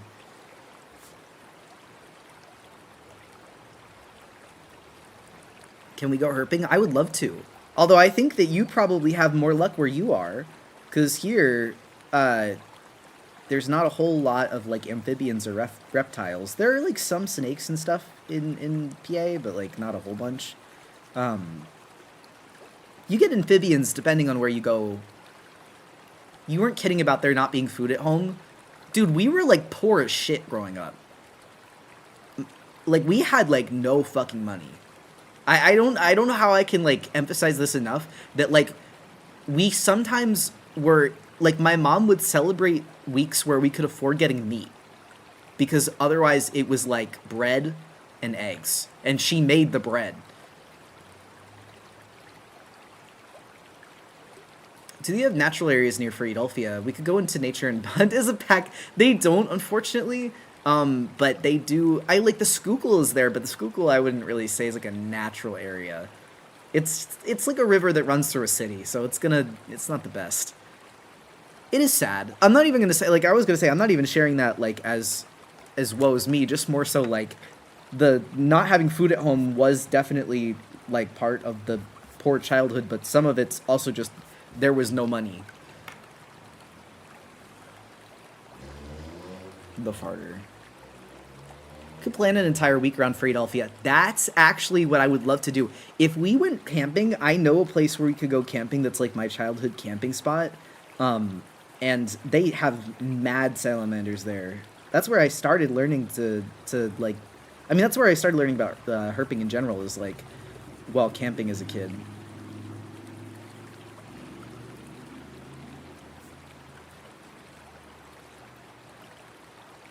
Get a lot of frogs, turtles, snakes, lizards, deer, birds of prey. They're evil and like to swoop. I do like birds of prey though. I don't think they're evil. I got kind of sad growing up when they would like, kill our chickens and stuff, but like I like them. They're just trying to eat too. We get tons of osprey. My eyes start glowing and I start levitating. Nature stuff will usually be out of town. Do you guys have a good zoo nearby? Well, so the Philadelphia Zoo is in Philly. We're not in Philly right now, but like for Philadelphia, the Philadelphia Zoo is awesome. Here, unfortunately, there's just fucking nothing. It's just farmland.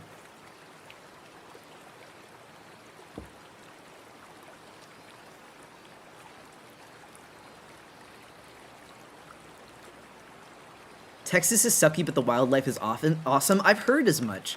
I want a place where it's like hyperfixations. Are we talking about hyperfixations? I was talking a bit about like herping, like collecting and hunting small animals as a hobby.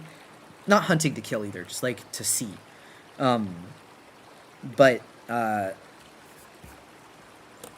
in general, talking about like creatures and camping and nature and stuff.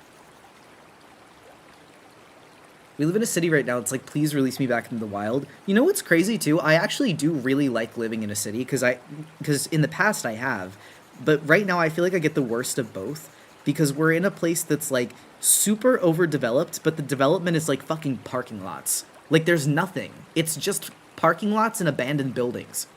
And I would even do Urban X if I could, but the abandoned buildings are all condemned. And I can't go in them because the floor might fall in because of termites. Also, I would recommend living in Philly. It's going to take a bit of an adjustment period if you've never lived in a city at all, but it's a really beautiful city. You know what would look great here? A Walmart parking lot. Don't even get me started. Start turning evil. It makes me so mad.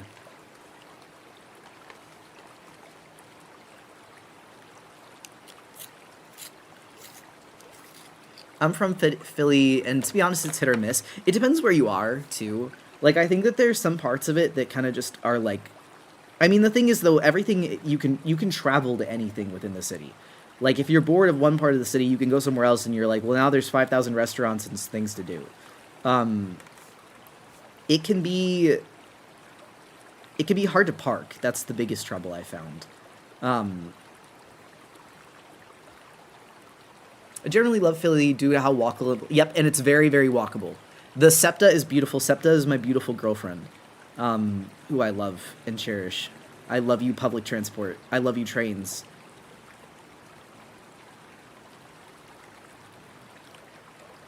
I like how, like, this is so faint. I promise I am putting color down. I'm just being a coward about it. Yeah, nature is cool, but have you thought about how much more money the shareholders could make if we turned it into parking? I shit you not. I overheard a conversation where, I think I talked about this before, a journalist was, like, interviewing a guy at the cafe I was sitting and working at, and the guy was like an AI data center chud guy, like trying to fucking get us to have a data center here.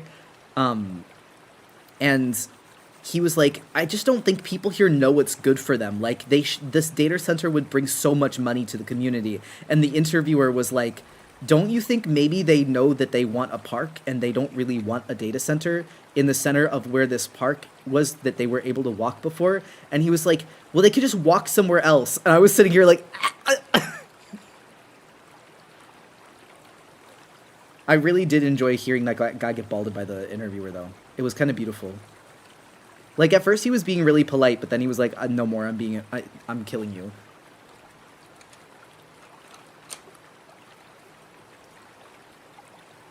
Walk somewhere else to Worms. Also, like, part of walking is you go from point A to point B. Some people live by the park. Some people want to walk. They don't want to drive to go on a walk. That's the whole fucking point.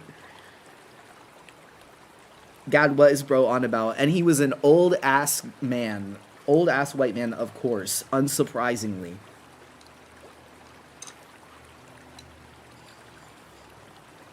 Except you can't walk anywhere else because there's no sidewalks. Exactly. Exactly.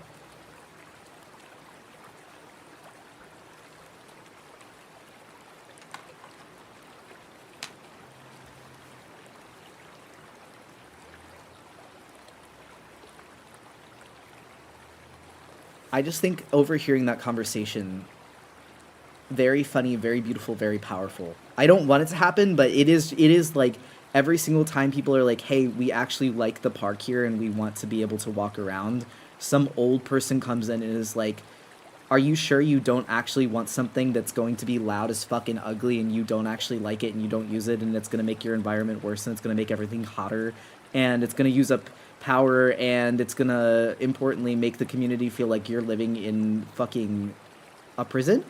Are you sure you don't want that? I think you're just stupid because you don't want that.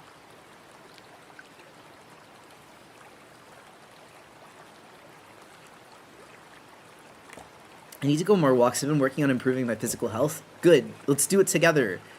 Also, how's ARTFIGHT so far? It's really fun. I'm actually enjoying it. I'm like I said, I'm trying to finish the pieces that I have started because I have a few pieces that I've like drafted out, and I really think that they're like my goals for this end of season.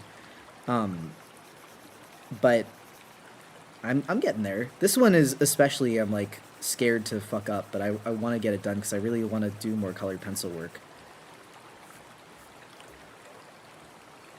Even my conservative parents are being soured by data centers. No one wants it. No, that's the thing, too. Like, this is not, by any fucking means, a left-leaning area. I want out of here badly. So knowing that the people here don't even want that shit, I'm like, dude, you need to get out. You are not wanted. You are not wanted by even the old-ass people. No one wants that bullshit.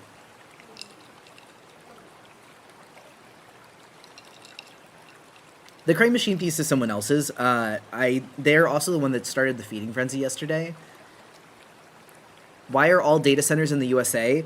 I mean, do you want a serious answer?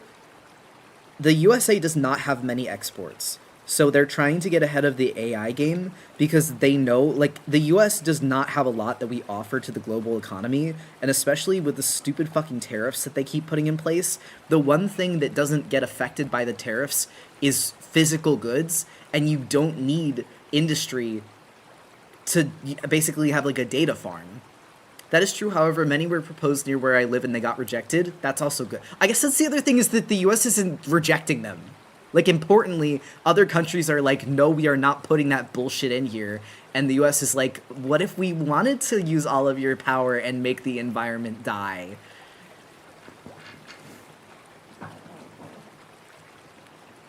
I'm in the countryside in the UK. They're trying to build them over beauty spots here. I think...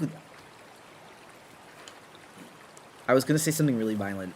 Understand what I was going to say through telepathy. I'm like putting my fingers to my forehead.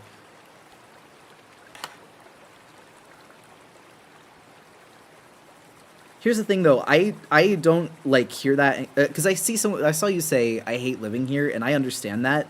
I think the solution to people trying to do stupid bullshit is not to run away from it, it's to fight back against it, because it's going to follow you no matter where you go.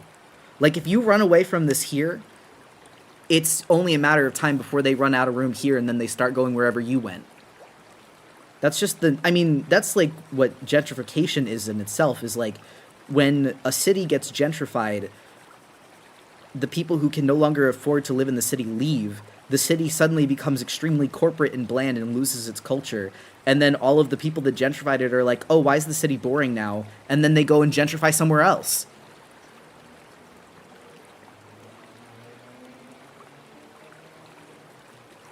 Also, thank you for the posture check.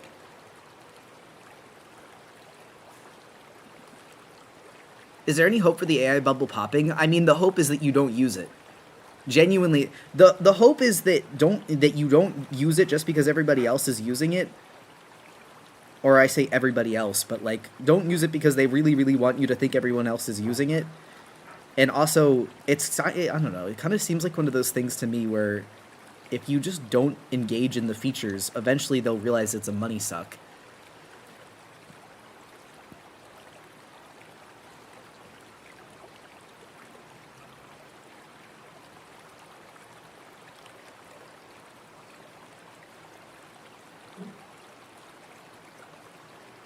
Just find the right place. And careful though, that is unfortunately, like I was gonna say, I won't read that out loud because I don't want you to get in trouble.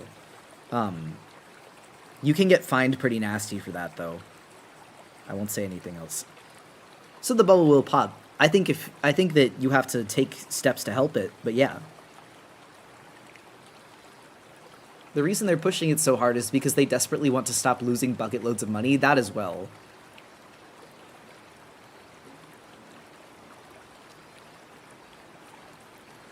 When a lot of older people get too old to use it, that could also move us closer to popping it. Well, I was gonna say, my parents don't like it either, and they're old as fuck. You remember how I had my wood in the tank? Like how I had it set up? Why do you say my wood? My wood. I love you. Sorry, I just hit you with a steeple. Oh no, it didn't hit me, don't worry. I actually don't know because I haven't seen anything of this tank setup that you're doing. I didn't go with you. That's true. I need pliers. I know you have one that kind of looks like a funny, like, warlock. Is that not the one I'm holding? I think that might be the one. I didn't even turn around fully to see which one you're holding, but one of your, like, logs looks like a funny little warlock. It's got, like, the pointy hat.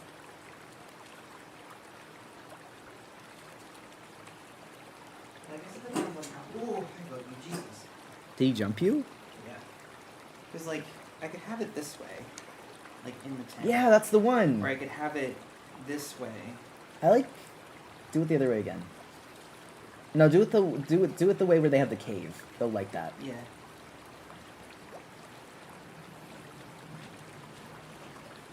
Farce is setting up his tank. It's very exciting. Also, why are you so blurry? Zoom in.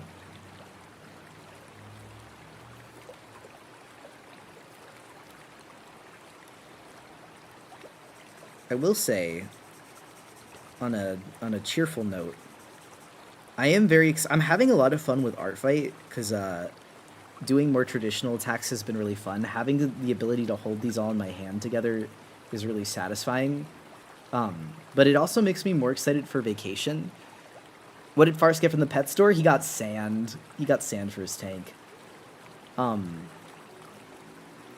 it's making me excited for vacation because now I feel like I have stuff I can travel with. And I can figure out what art supplies I want to bring. The only problem is I like so many mediums now.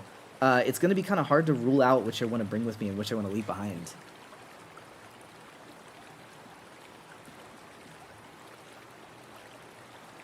Like, it's fun to get to, like, hold everything. Thank you, guys. I want to feel hopeful. I was going to say, I think, too... God, I think it's a Baldwin quote. James Baldwin says something essentially like, you have to be optimistic, or I have to be optimistic because I'm alive, because to be pessimistic and to, like, admit defeat is essentially doing what your oppressors want you to do anyway, and it makes their job easier. So optimism and believing that things can be better is just an inherent part of continuing to choose to live. And it's how you keep going. Like, it's how you keep yourself alive. That shit changed me. It's such a good quote. Fuck, he's right. My spite. What would you say your favorite traditional medium is after ARTFIGHT? That's a hard question because I think that the acrylic markers come out looking the coolest. I have my hold on. I have like a little image that I brought in. Okay, well, first and foremost, I'm gonna hide it so that it's not like giant all over the screen again. Yep, I knew it was gonna do that. Hold on, I know you can't see this, but it'll be visible in just a few seconds. There we go, normal size.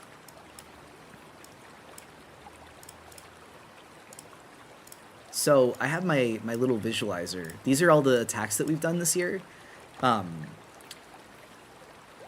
I think that the acrylic markers come out the cleanest looking of everything, but my favorite attack that I've done has probably been the alcohol markers, but it was really hard.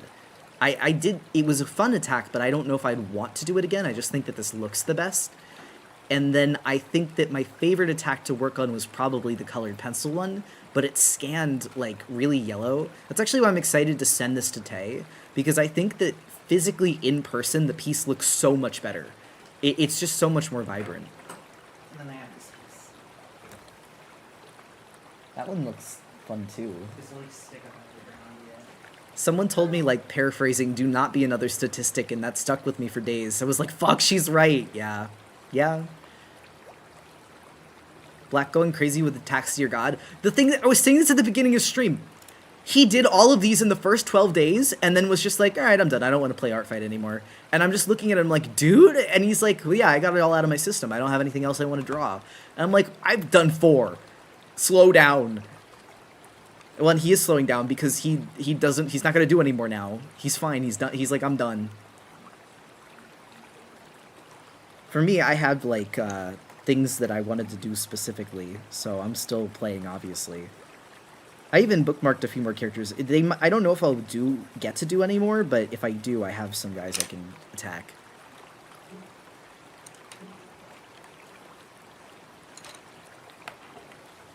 I think it's because he tried watercolor and had fun. Looking at it, because the first inked one was like from the first day. And then it like 2 days in, he got watercolors and then just started going insane. Should have mocked everyone else and left. It's not my fucking fault. I wasn't here. I couldn't even defend myself. I couldn't even keep up. I love that Attack of Hollow Swirls OC. It's my favorite. I was going to say, that's my favorite I've done so far. I really, really liked Haze. But like I said, the scan just didn't come out as strong, which frustrates me. So I like it, and I'm excited to send it so you know you can see it in person. But I think that Hollow Swirls came up on the computer and in person is like the best of all of them. I'm doing a colored pencil attack now on a white piece of paper to see if maybe that'll change how it scans.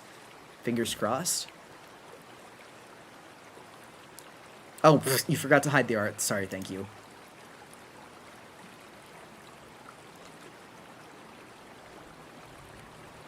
Alright, let's see. I guess, like, the front part of this is...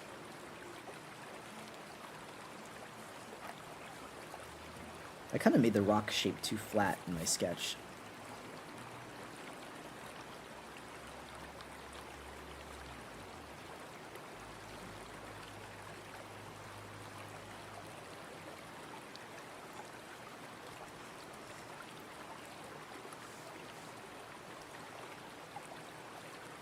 Rocks are, like, hard to draw, kind of. So they are just, like, a lot of, like, geometric shapes.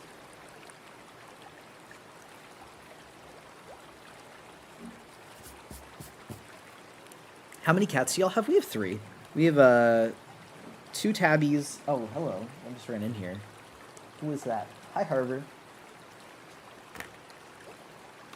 Oh, I'm using he pronouns if that's a... Hi. Okay. Harbor, do you want to... It'll help white balance the pic. That's what I was thinking, because the other piece of paper that I colored on was, like, yellow, and I think that's why it turned out kind of, like, faded. Hold on.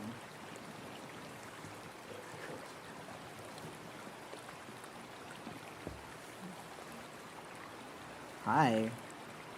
Say hello to everybody. Wait. Oh. Please don't run over my art. I love you. And he lunges. He was being mean as fuck to me earlier. I was trying to go to the bathroom this morning at like 6 o'clock, and he jumped up onto my leg and then clung to it with claw. His delightful scowl. He does have big ass eyes. He gave us mad stink eye. And the thing is, like, he's grumpy because he doesn't like being restrained. He likes to be on people's lap on his time, not on anyone else's, but his. I'm gonna go outside and chill since I'm getting antsy. No worries, Amir. And also, thank you for stopping by.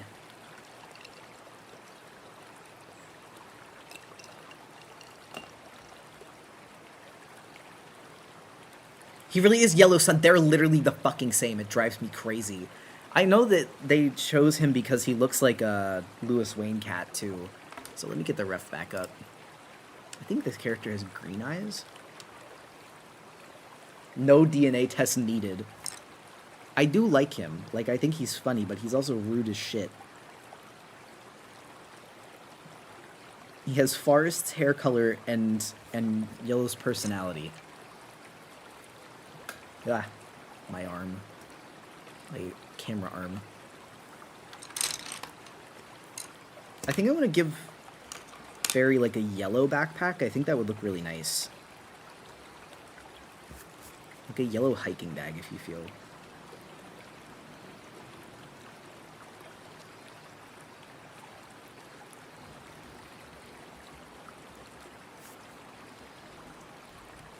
Maybe I'm late to the conversation, but you're absolutely right about AI. No one wants nature to be destroyed by data centers.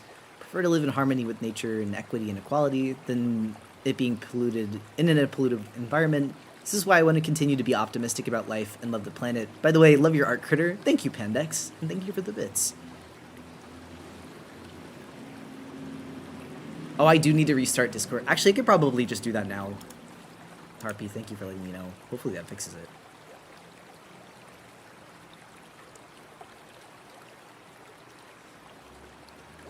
I can hear my own voice from the other room. I think Farce is listening to stream.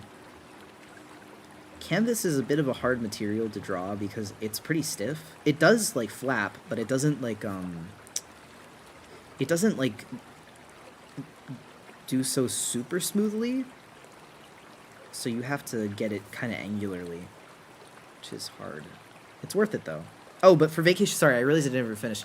For vacation, I totally... I don't know what medium I want to bring with us when we travel, because I think I could bring the colored pencil case pretty easy.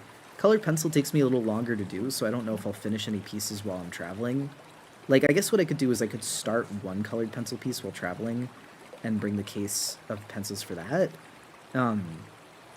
Watercolor is much easier to finish quickly, and I think that doing watercolor at the beach would be really nice. Yeah, and I was going to say, we have a travel watercolor kit, so I think that would be really nice to use. Cliff Harbor's appearance, thank you. He's immortalized now. But other than that, the acrylic markers are really good for, like, badges. Oh, actually, that was the other thing. I want to possibly make badges for people at Furrydolphia. Just, like, sitting down and, like, hanging out at the table, not, like, print them out or anything.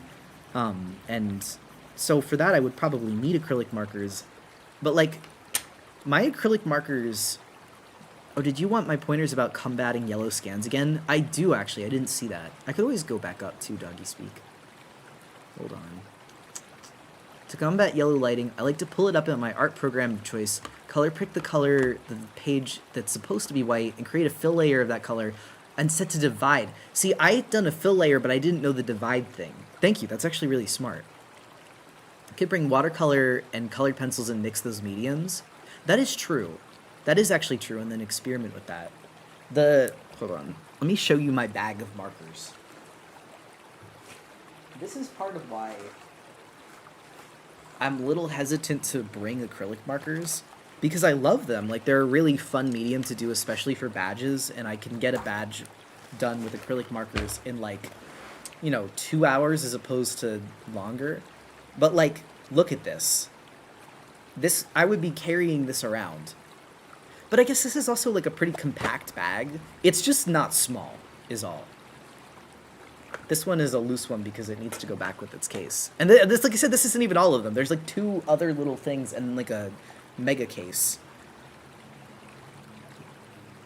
How do you guys refer to each other by color names and not an online nickname? Mostly because people would get parasocial and start calling us by first name, and I don't think anybody wants that. I don't think that's personal. I just think that's just like to prevent people from getting overtly friendly. It's like how we go by Critter. Like, Critter is a fursona. My name is not Critter in real life. Sorry to disappoint everybody.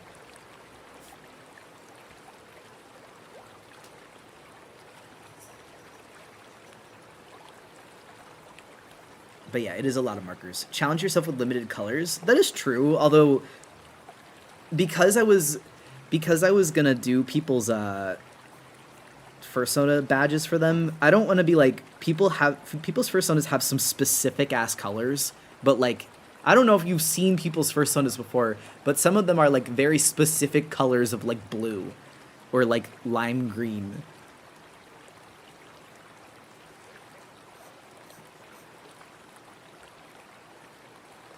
Critter isn't your legal name. What is this betrayal? Sorry, everyone. I don't know how you can ever trust me again. The pants fold is like kind of hard.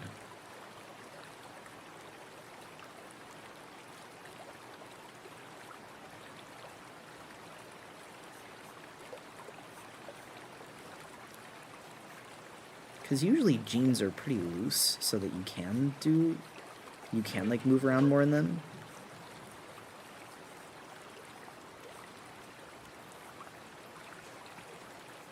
First name Critter, last name Island. Critter 4-leaf Island. The fact that you have to do that to avoid personal issues is mildly sad. Dog, you have no idea.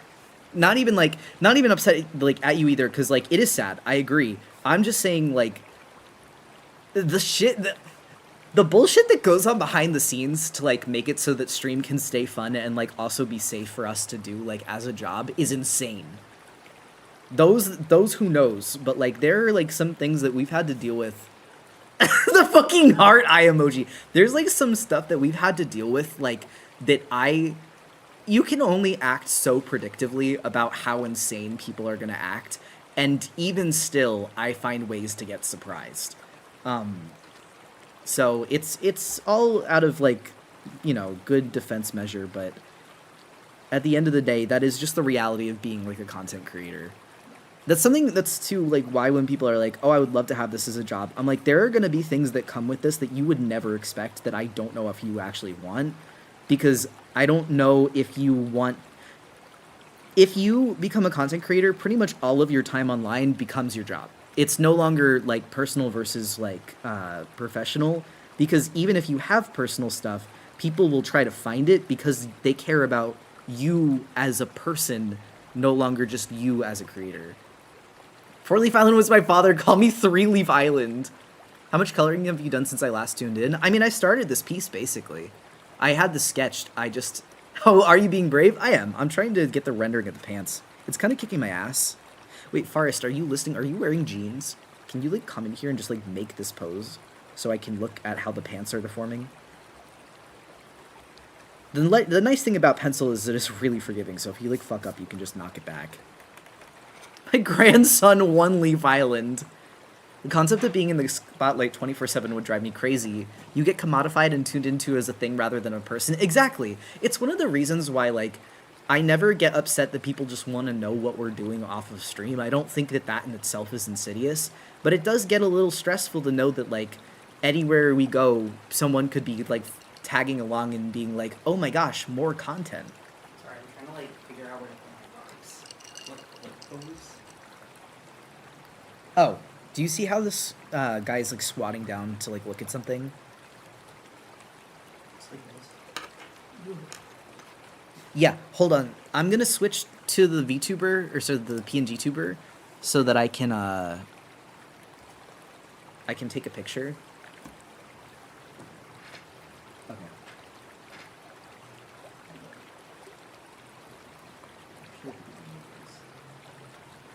Could you put one knee down on the ground? Yeah, like that. Your pants are like a little tighter than I was having this character's, but that's still good. Oh, it gives you like the fold, right? It does. I'm also gonna, I think I'm gonna use the PNG tuber for today. Why are you blurry? Hello? Come back to life. That's the PNG tuber you had when I started watching? Oh, that's awesome.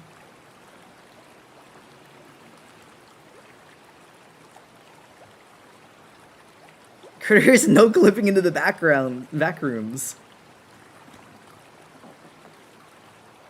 I think people have gotten so used to creators sharing every part of their lives, they sometimes feel entitled to the person's personal lives if someone is prominent online.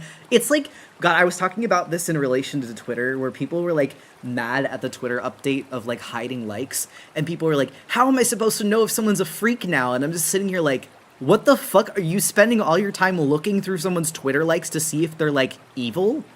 That's scary. That's fucking scary. And the thing is, like, I understand not wanting to follow someone who you would not agree with the opinions of, but at a certain point, you can't know all of that. That's like something you just have to trust that someone isn't a bad person, and then adjust if you find out that you're wrong. Also, who has time for digging through entire accounts? No, exactly.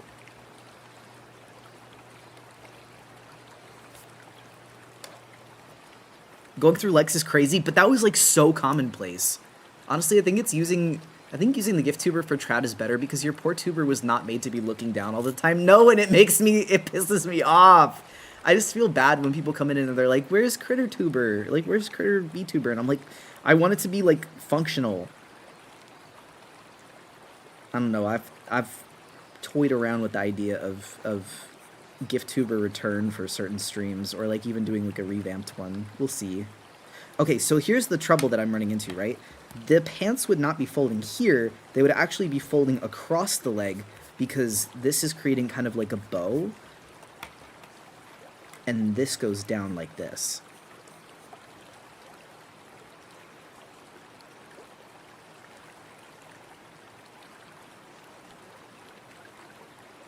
Sometimes I miss the GiftTuber. They're super cute too.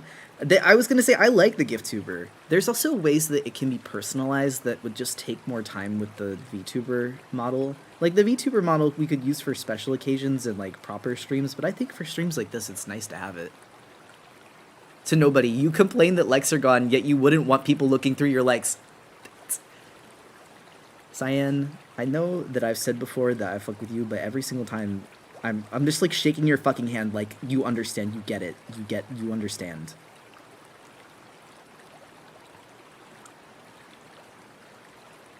I met my wife through Discord and I like understand the connections over the internet can be genuine, but it's scary because you don't always know their intentions. Yeah, exactly. Okay, well here's the other thing. Here's my other piece of advice. Stop treating every oomph like they're your friend.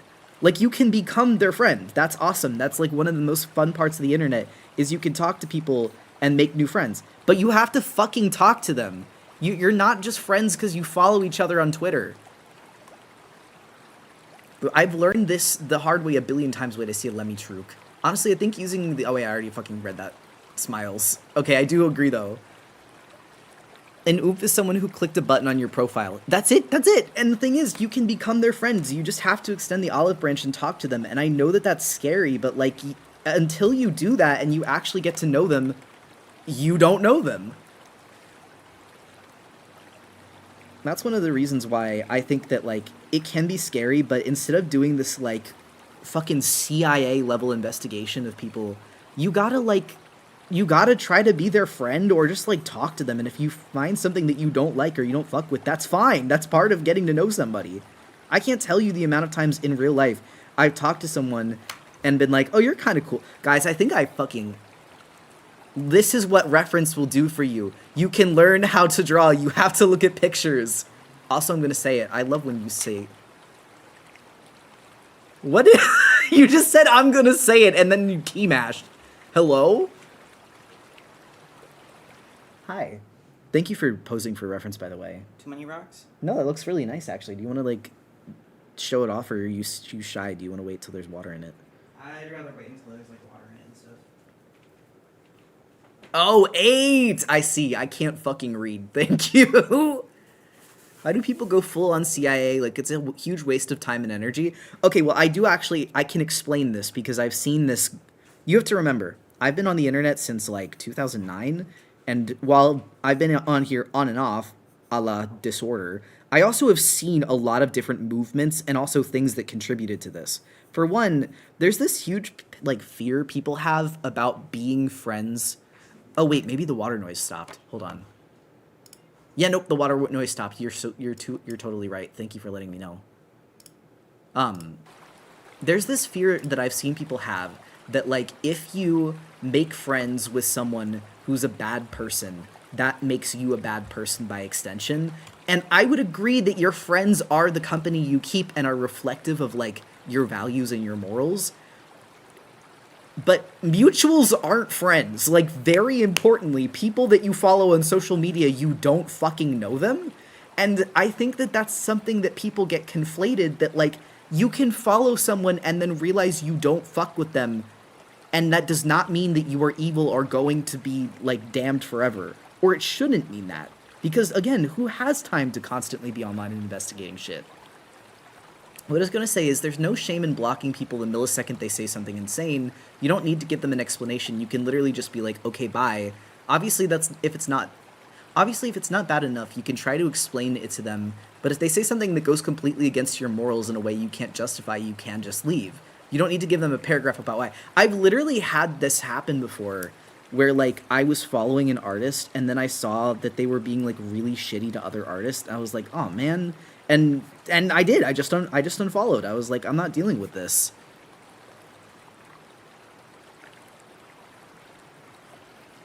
That's your colleagues at Tumblr University, please.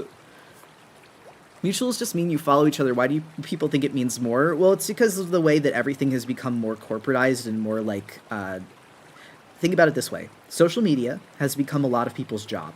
So because of that, by extension, people who are just regular ass people are now treating social media like it's a job that they must clock into and be professionally, like, attuned to at all times.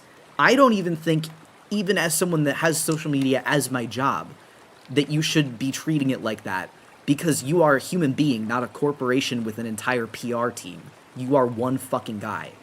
But even so, if you aren't doing what I'm doing, you especially should not do this. You should especially not be like, oh, if I follow someone bad, what if I follow someone bad and I don't know that they're a bad person?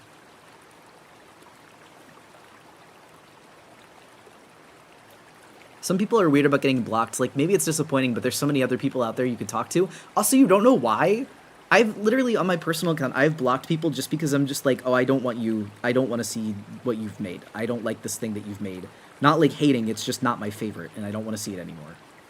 Or alternatively, I've been on my personal account and been like, oh, we are not going to see eye to eye on some of my opinions because you vocalized otherwise that you feel very strongly about this in the opposite way, and I'll block them for that. But I don't vocalize those opinions all the time because I don't want to spend all my time on the internet fighting. Why does blank have me blocked? Okay, so it's a button you can press whenever for whatever reason. The fucking drooling emoji is killing me. I know it was an accident, but it added to your message. I thought it was funny.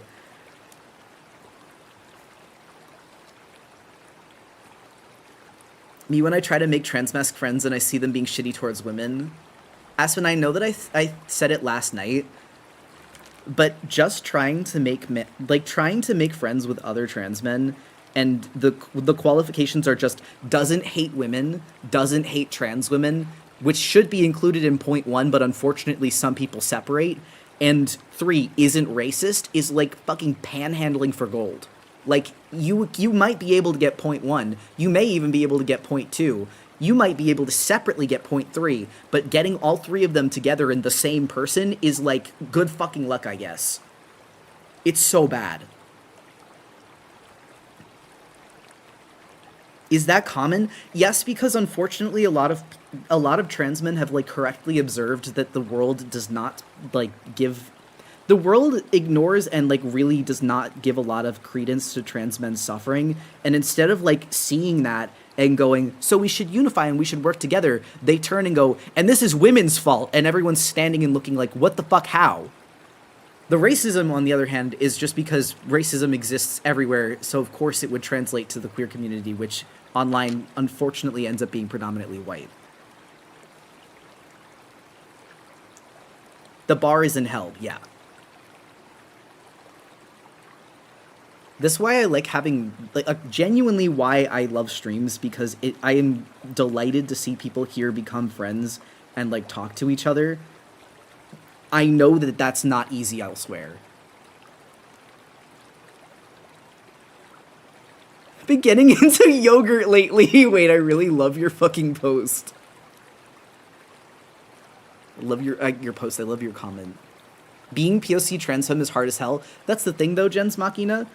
I think the other thing that brings me comfort is seeing how many other, like, black trans people, I say other, saying other for the reference of my friend Aspen, who is a black trans person.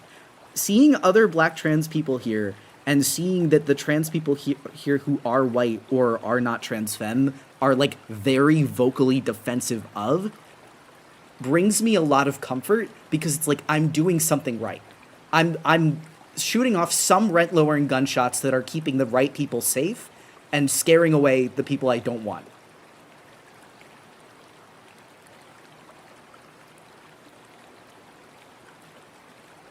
Maybe instead of adding to the hatred towards women, we can uplift each other. It's very fucking simple. It's very fucking simple. I don't know. I've talked about it a lot, too, in, like, my identity as being a man. Like, I would say a guy. I don't know if I, like, use a man strictly. I don't feel that old.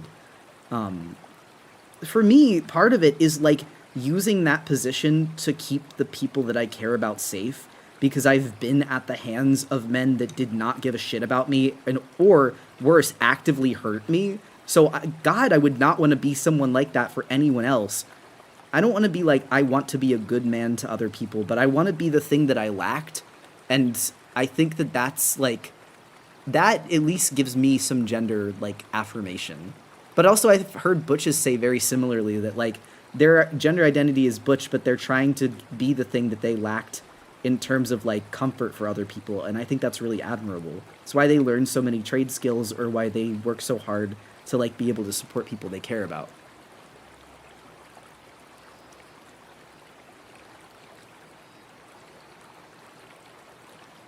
I'm dating a trans person, they're sweet. That is sweet, too. Very, very important. Highest priority is to protect black and non-white trans femmes. Exactly. Especially because, like, it's like both ends of the stick, right? Like, people will use you as a gotcha in both communities. They won't take your issues from the parallel or, like, other side of your experience seriously if it doesn't benefit them at the time. And I'm not saying everyone, but I'm saying this is a common issue that I've seen, so it's frustrating. It's like you can't get listened to for both things at once. It's been a while. What happened? I'm curious what happened. Oh, nothing happened. We're just talking about, like, unless you're talking about, like, Critters Flat, and that's just because I'm doing traditional art and my VTuber doesn't work so well when I do that. But we're just talking about, like, intersectionality. You're all good, though. Don't worry, we missed.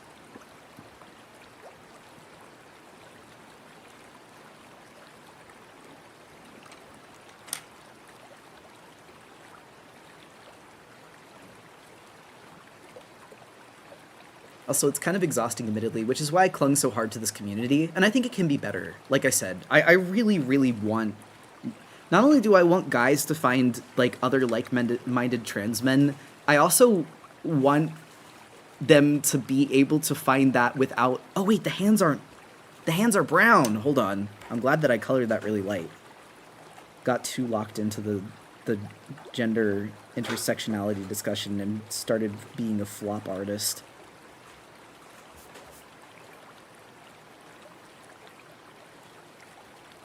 Love this place for real. Thank you. A better world is possible, but also critter illness. Okay, that's a good... Sorry, I like the critter illness emote. I kind of want to redo some of our emotes when we get back from vacation.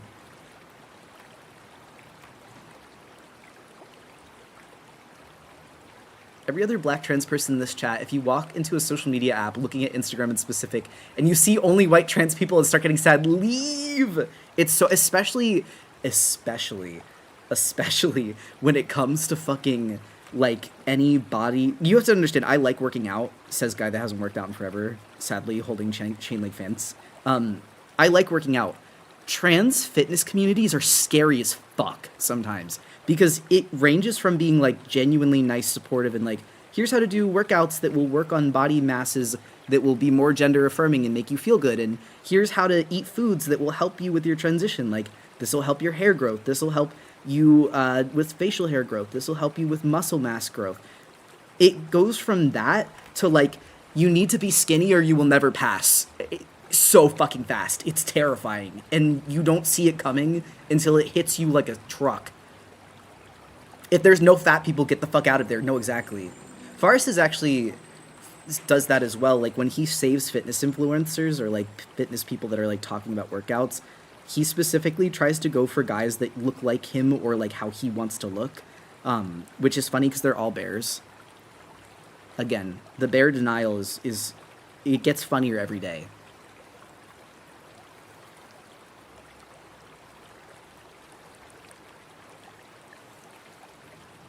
Sometimes gym trans content is dysphoria wars. It is. It's dysphoria wars. It's like how much fucking mental anguish can I inflict on you as quick as possible?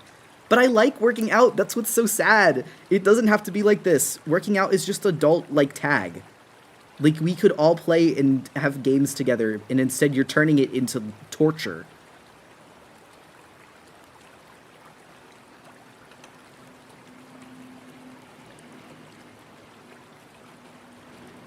Bear Nuki. I feel like the Tanuki is like, while bear may be the animal that gets the title of honor.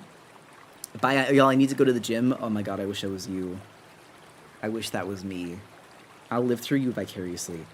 But while bear is the animal that gets the title of honor as like the representation of the entire group, personally, I think there are many animals that are like bear animals to me.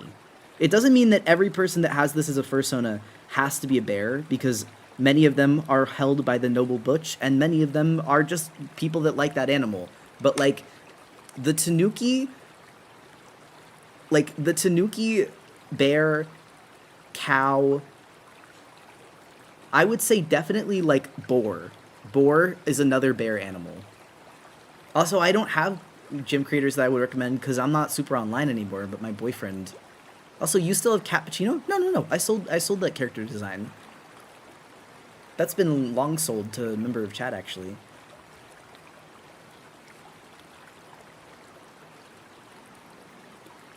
Pigs as well. Pigs. The big fluffy dogs that go boof. Bison. Alligators. Alligators are another one.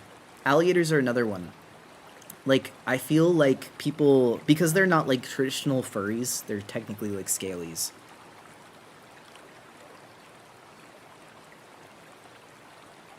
Beaver is actually one I hadn't considered, but I kind of love your beautiful mind.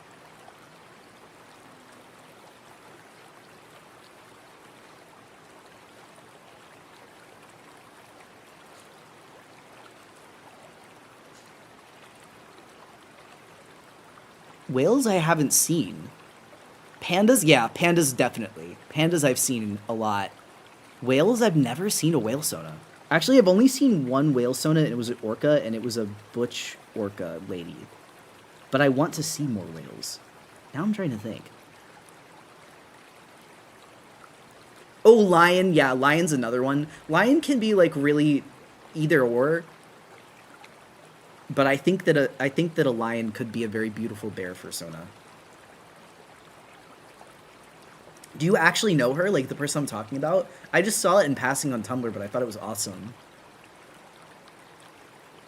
Lions can be fat, but a lot of them are muscle furs. That's what I was thinking. Like they can be fat, but it's not always.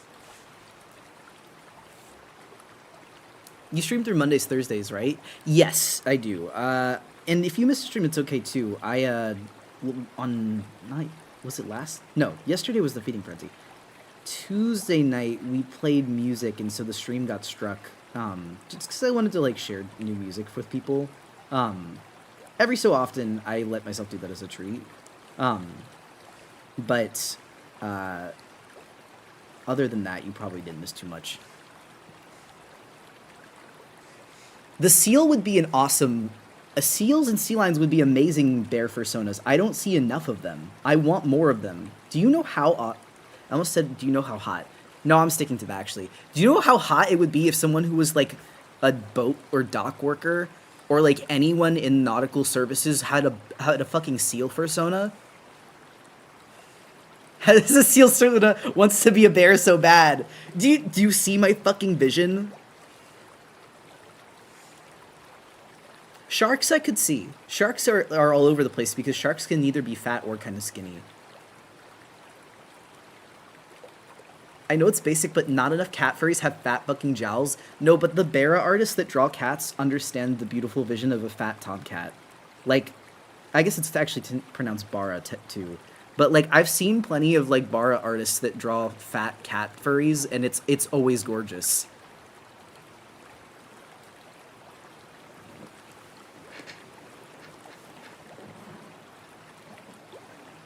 Do badgers count? I have seen a few bear badgers. Yeah, actually, now that I think about it, most badgers that I've seen have been like bear adjacent. Hi. Hi. Sorry, I was sharpening my sword and I didn't get Fun. I love Bara fat cat characters. They're so fun. Also because like some cats do just have that soul. Like a really fat tomcat with big ass cheeks.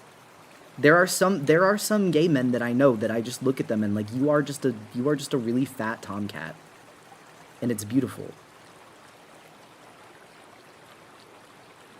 Garfield's making me giggle because Garfield ironically is kind of similar to Link from Legend of Zelda in that I've seen people draw Garfield as a trans girl, as a lesbian, as a trans man, as a fat gay bear.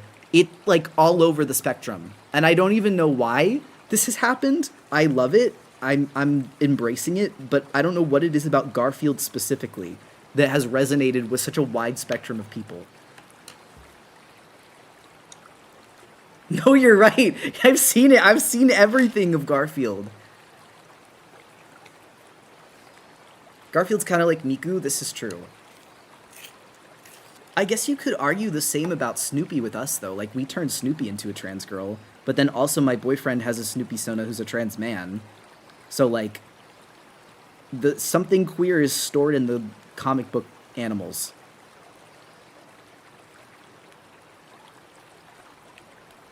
Because it's funny and people do it as a joke, but then it looks good unironically. Well, that's the thing, too. I've seen people do it jokingly, and then I've seen people do it completely fucking seriously. Oh, you know another one that I keep seeing, and I think is gorgeous?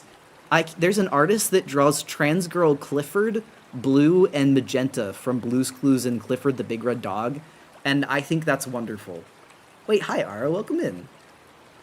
It's so sweet. It actually makes me really happy.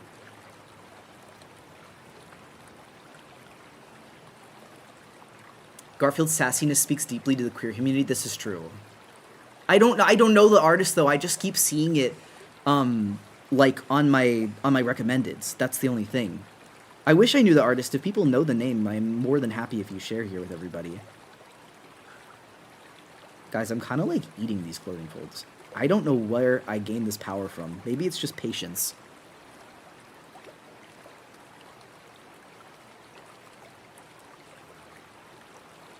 I think it's Cat Loves Shrimps. Okay.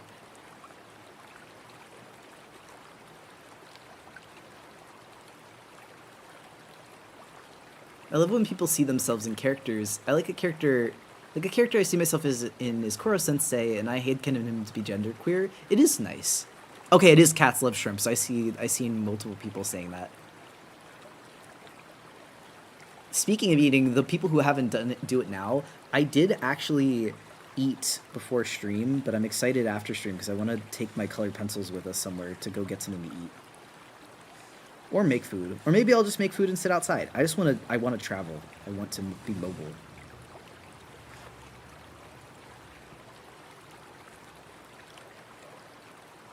Oh yeah, PNG tuber today just because I'm doing traditional and also because I'm looking at a ref on my phone.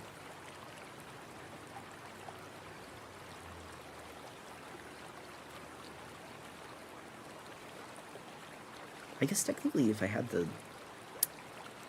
It might actually make more sense if they were going from this way. Ooh, I have to erase the rendering I did.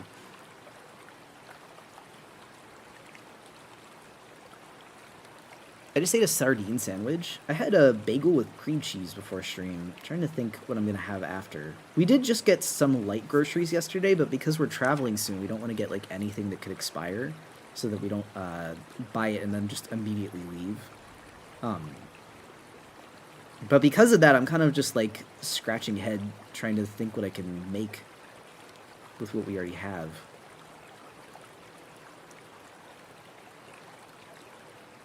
Also, I just want to say thanks and let you know that you became the reason I'm trying to engage with the art community more and join Blue Sky. This place is so nice. Oh, I'm so glad. I'm so glad that you did. Blue Sky is so much nicer than Twitter for artists, and I will keep saying this until I die. Like, I just want everyone to be free from fucking Twitter, dude. Hi. With the background on, sorry, that was the squeaking noise. Oh, it looks good. I mean, you don't mind where the rocks are? No. I was trying to make kind of like a little path with them, but give the quarries enough sands to dig in. Because the problem is they like digging. I want to draw you with your fish at some point. So I can always add more sand too. This is really good. They're like hamsters. They are kind of like hamsters.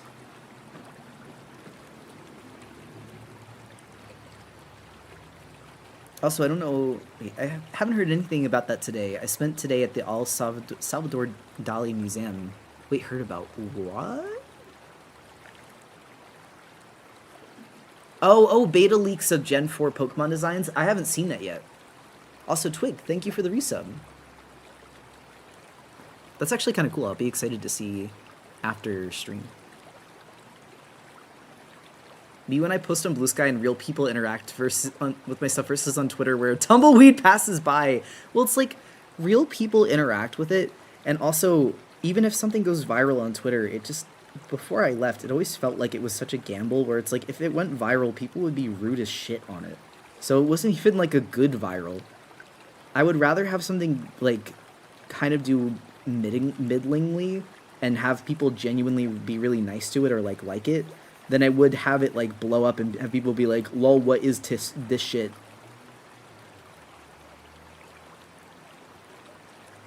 I missed a couple of streams. What are y'all putting in the aquarium? So Forrest is building just a bigger tank for some guys he's interested in keeping. He wants to keep Corridoras, which are like little digging fish, and he wants to get, it's this yellow fish, I'm always forgetting, gourami? Honey gourami, that's what it's called. What is TS this shit? Please, please, stop. I've seen that so many fucking times. God, let me out of the fucking building. I mean, I say let me out of the building, but I'm out of the building. I'm out. I'm out of the building. What if it was free? It starts frolicking.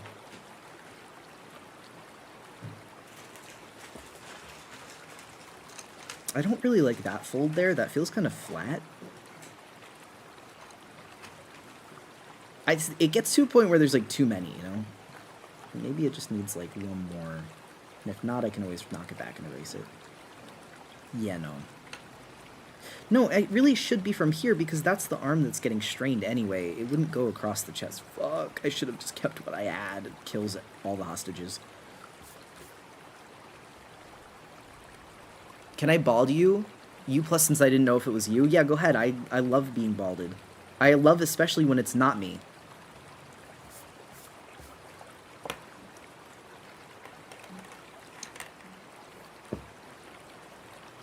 Love the way you're layering the colored pencils. It looks so cool. Thank you. What does "can I bald you" mean? Okay. God, there's like layers to this specific phrase. So to like steal someone or snatch someone's wig is an AAVE term that essentially refers to pulling someone's wig off their head. But it also means to like say something that is revealing. Like you're revealing that someone's wearing a wig essentially. But it doesn't actually have to be a real wig. It can just be you've realized something about the person you're talking about that you don't know if other people or even them have realized. So then people started saying stuff and then going, my wig, and then that evolved into saying, I'm bald, like, you know, you took my wig, I'm bald. And then that evolved again into saying, can I bald you for a moment? Does that make sense?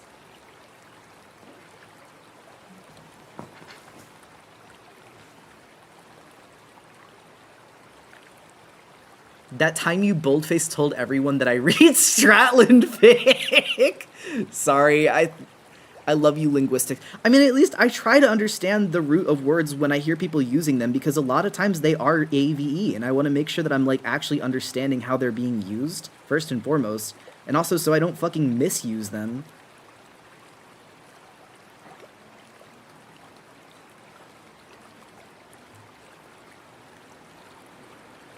Wait. Hold on, I think I'm gonna miss Tarpy's message too. Unless I did. No, they didn't send it yet. Just joining a turn, can I bald you for a second? Excellent way. Start the stream is always critter. Thank you. So hold on, I want.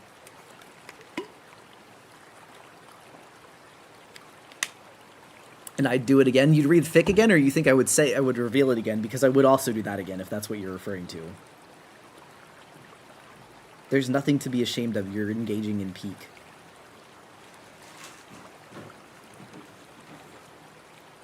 We'd both do it again.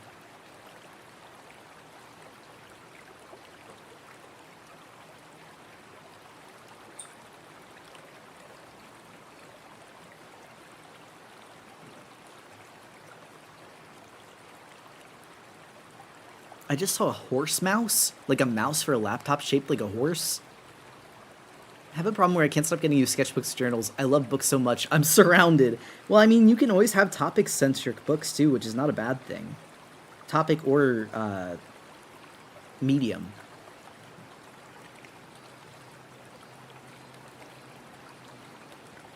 Wouldn't it be better to avoid using AVE terms altogether if you're not part of that community? I mean, it would be, but that's one of the reasons why you should learn what something is in the first place.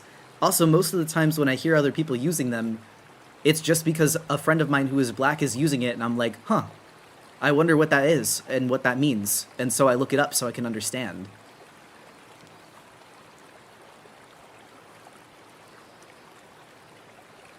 I saw you misuse TS twice a year ago in a row and then not use it for a couple months when you never... Wait, did I? In what context?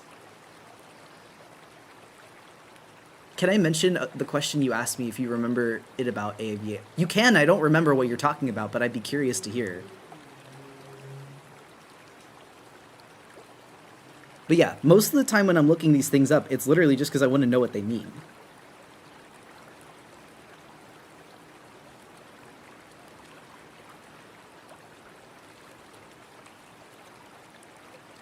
Also, a lot of meme phrases are either AAVE or alt-right terms. That is true. That is actually like an observed phenomenon. It's kind of like a left-right unspoken culture war that goes on online, where because a lot of the internet is populated by people that are either kind of like parading around and like misusing AVE, or the opposite end of the spectrum where it's like they're racist so they don't like using it. Those two kind of come in combat with each other while everyone ends up in the middle. I think it was specifically you or maybe Sky that asked me if I was comfortable with your use of it, or if you could use AAV, because you literally grew up around people using it. I mean, that's the other thing too. Like, is Can I Bald You AAVE or just bleached white-headed AAVE? I think it's just an evolved, like... It's an evolved version of something that started as AAVE but then became something else. It's a third thing. It's what happens when people share things and they kind of grow internally in a community. And bleached, yeah. It's a bleached AVE, not adapted from AAVE, but not a term in AVEV in particular. Yeah, exactly. There's a comment under someone's post complaining about some silly art thing. I don't remember the post, unfortunately. I bet I could find it, though. Also, black people are not a monolith, don't take my word as gospel. I mean, that's also true. People are going to feel very differently about it. Like, if you ask one person, they're going to have very different feelings, so the best way to go about it would just be to see if someone's uncomfortable. Which does not mean go up to every single black person you know and go, can I use this word? But if someone says, hey, I don't really like hearing you say that, or like, can you not use that? You shouldn't appropriate something that's not your culture. The answer is, sure, no problem. And that's it. That's all you got to do. And, well, say sorry, importantly. I read an article about this the other day. It was so interesting. To Aspen's point, too, I grew up in, like, in Philly and around the area, so there was things that you kind of just said because you lived with other people. I think your usage of it and understanding the words that you're saying are a large part of what defines, like, whether or not it is misuse or if it's just speaking how you grew up hearing people speak and talking to other people. I think... Sorry, the farter. To that point, I think that there's a huge difference in how someone uses AAVE when it's like you're only using it or you're putting on a black scent when you're trying to be like funny or you're trying to sound like silly. You should pay attention if you do that. Like I think that that's more so what people have issue with. Or actually, I have to think about this a lot, especially because of being a streamer. When someone who is a popular white person online uses a term a lot and they get accredited for that term, but a lot of like the where that term comes from is usually from AAVE or another like subculture. It's like you started saying slime you out because I started saying it, and I haven't had a problem with that because I know where you got it from and you're using it correctly. That's the thing. I'm saying it because we talk to each other and we use that term together. Or slime my shit out, also just because it's... Slime my shit out is a really funny way of saying what you're saying without using the words. My mold is on you! John is embedded into your soul for being a Philadelphian. It's funny you say that, because I literally just explained to Forrest what John is the other day. Because he's like, yeah, it's like a person, right? And I was like, no, John is kind of like the word Smurf. It can mean like 60 different things. It's all contextual. So you can say, pass me that John over there, and be referring to an object. Or you can say, that John there, where you're pointing to a person, and it can mean that guy. But you can also say, round the John, and like it can mean a place, like you're going around a place. Like there's 1,000 different ways you can use it.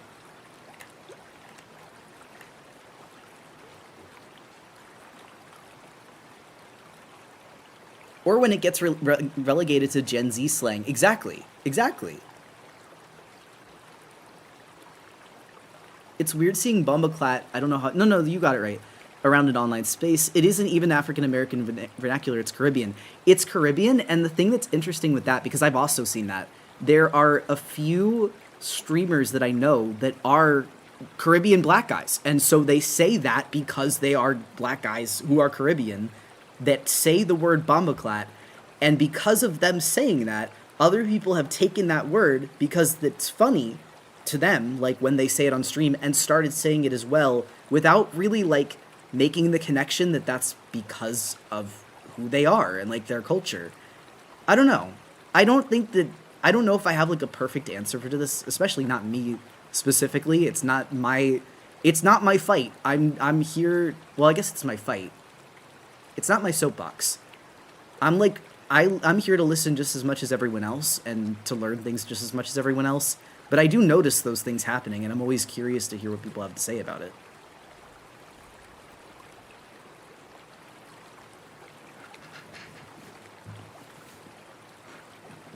You do need to make a decision for yourself too, because there's no concrete answer either. It changes from person to person. It's not like a big agreed on thing yet. Exactly.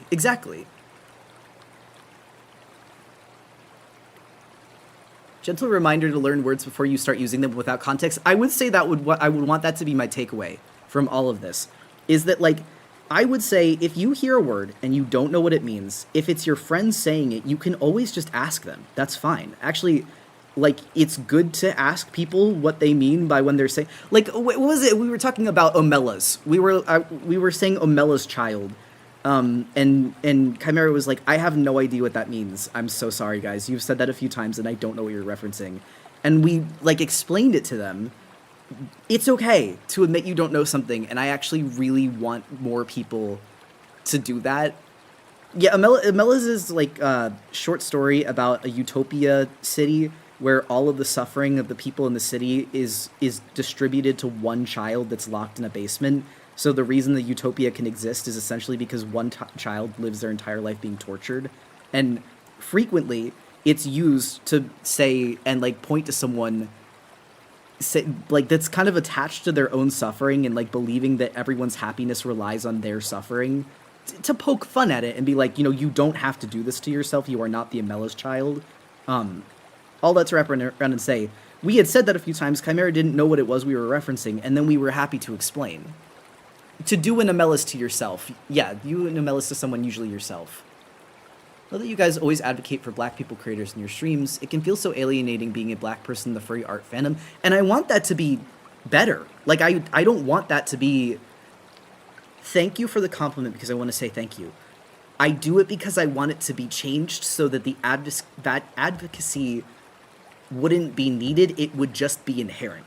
Like, I want it to be so that that wouldn't have to be something... I'm trying to, like, figure out how I want to say this. I want people to listen to black people and creators first, but I recognize they don't, so I'm trying to use the space that I have to change that. There we go. There was, like, 5 different directions that was going in my brain. And yeah, Amella's like the short story. I feel like admitting you don't know something is how you open the vulnerability to learn. Yeah. And also, like, worst case scenario, Urban Dictionary does exist. Before I had friends, I had the internet. Wow, that sounds really fucking lame. Oh my god. To not know something is a vulnerability and that's scary to people, yeah. It's humility, too. Like, learning humility and learning when you don't know something or to, like, kind of gracefully take an L is very important, both in friendship and existence.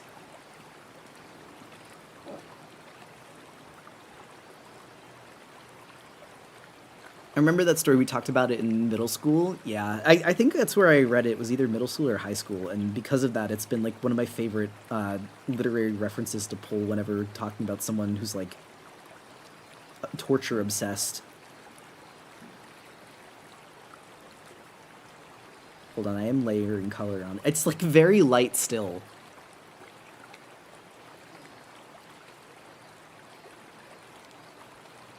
Back to the coffee mines? Oh, are you like work? Oh, I wish you luck. Farce just got back from the coffee mines himself. See, why does the blue look good on the fucking thumbnail, but on here it just looks gray? Chokes myself, strangles myself. What if you wanted to make art, but it looked ugly as fuck? But it doesn't even look that bad. It's just the one, like, patch of color that's really frustrating me. Hello? That's okay.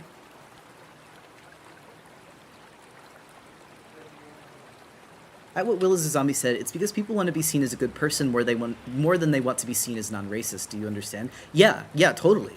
I mean, that's the thing, like, being able to change and admit, like, you didn't know something or that you were wrong is a very important part of being a good friend to others. And unfortunately, a lot of people aren't concerned with being kind, they're just concerned with not being wrong, which is not the same thing.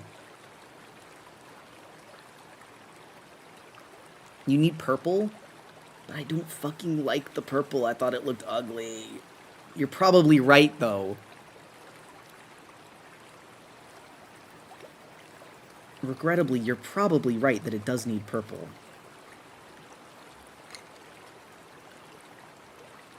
Oh man, it's almost 2 o'clock. I didn't even realize that.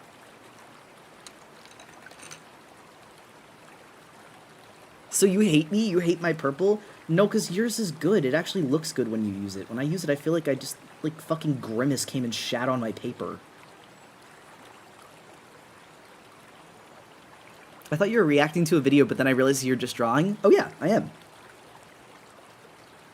This is me.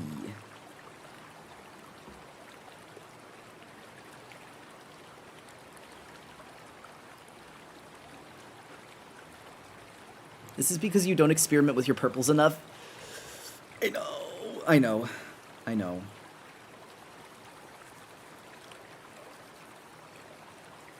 I think I also, maybe what I'll do is after stream, I'll take a swatch paper, like a piece of scrap paper, and I'll try doing that color blending that I want, like from the purple into the blue into the red.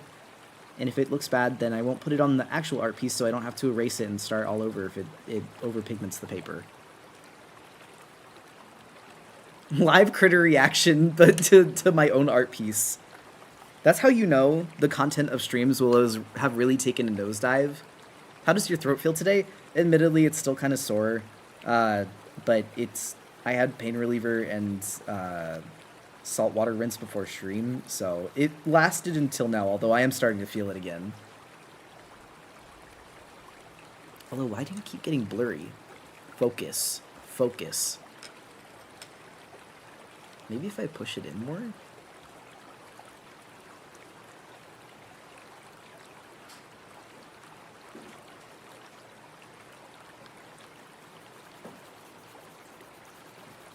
Also, are you hungry? Do you want food? I will want food. That's what I was going to ask you. You want to ask me, I'll say yes. It's like asking the ladies at work, you're telling ladies at work, oh, you should be bad. Oh, I tell it to old ladies all the time. They're like, yeah, maybe some light caramel drizzle, and I'm like, You should be bad. girl, you're at a coffee shop. You're already adding the drizzle. And they're like, okay. And one time I said that to somebody, and she's just like, you know what? Damn, you're right. Yeah, put extra drizzle in there. And I'm like, well, I wasn't saying to go that far, but like, that works. Your evil influence. Yeah. Every 40-year-old woman needs a beautiful coffee shop gay barista to enable bad decisions, and they're not even bad decisions. They're already at the shop. I love being an evil gay eunuch. Please. Do you want that to be your child? You could be an evil gay eunuch, Forrest.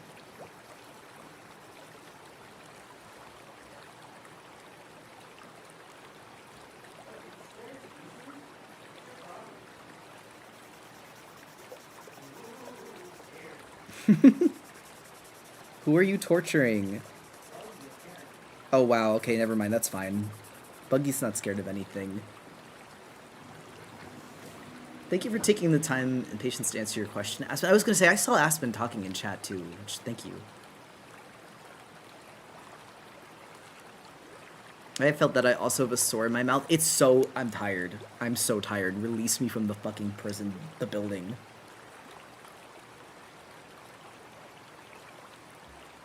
I mean, I do like the colors on this so far, at the very least. It's a slow process, but I'm enjoying the layering of it.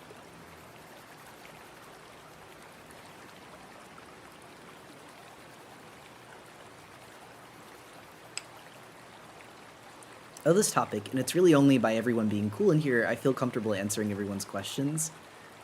So at a point, it's not even hurting, it's just annoying as fuck. No, genuinely.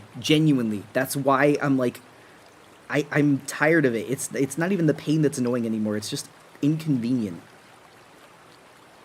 But I am also glad. I know we've talked about it before, you and I, Aspen, but like, I am also glad to hear. I would want it to stay that way.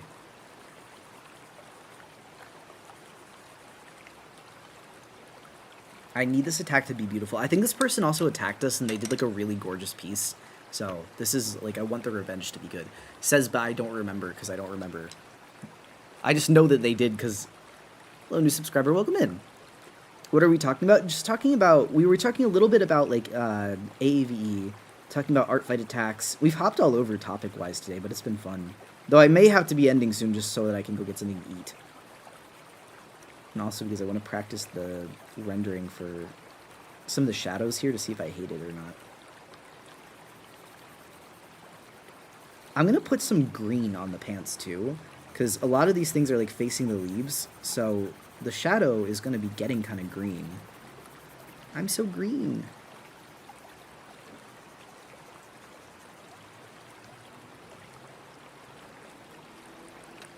You actually slammed the clothing folds. They look. I am really happy with these. I'm not usually good with clothing folds, so I feel like really proud of how they turned out. Is that your own character or just another character you're drawing? This is a character that I'm drawing for ARTFIGHT. I guess if there's new folks here and you don't know what ARTFIGHT is, ARTFIGHT's like a art challenge that happens once a year that's during July, where people are sorted into 2 teams and you guys draw each other's characters back and forth to score points for your team. It's a gifting game primarily, so, you know, the focus is on drawing gifts for other people, But sometimes people will draw your characters too, so it's really nice. It's like a little way that the art community comes together and shares our love of like our original characters, which, you know, it's kind of hard to get people like drawing your original characters unless you commission them. So it's like a nice way to do that.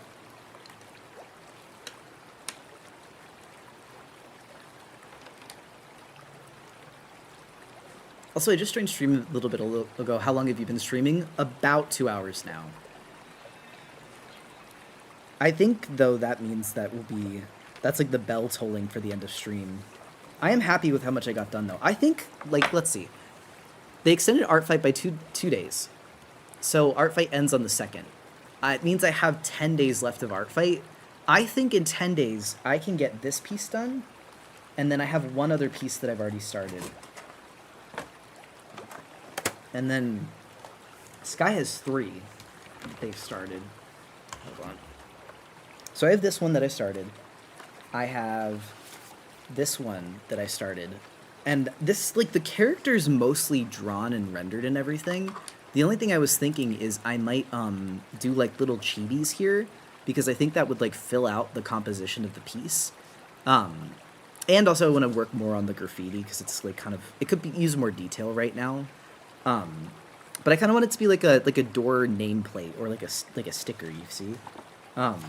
So I have those 2.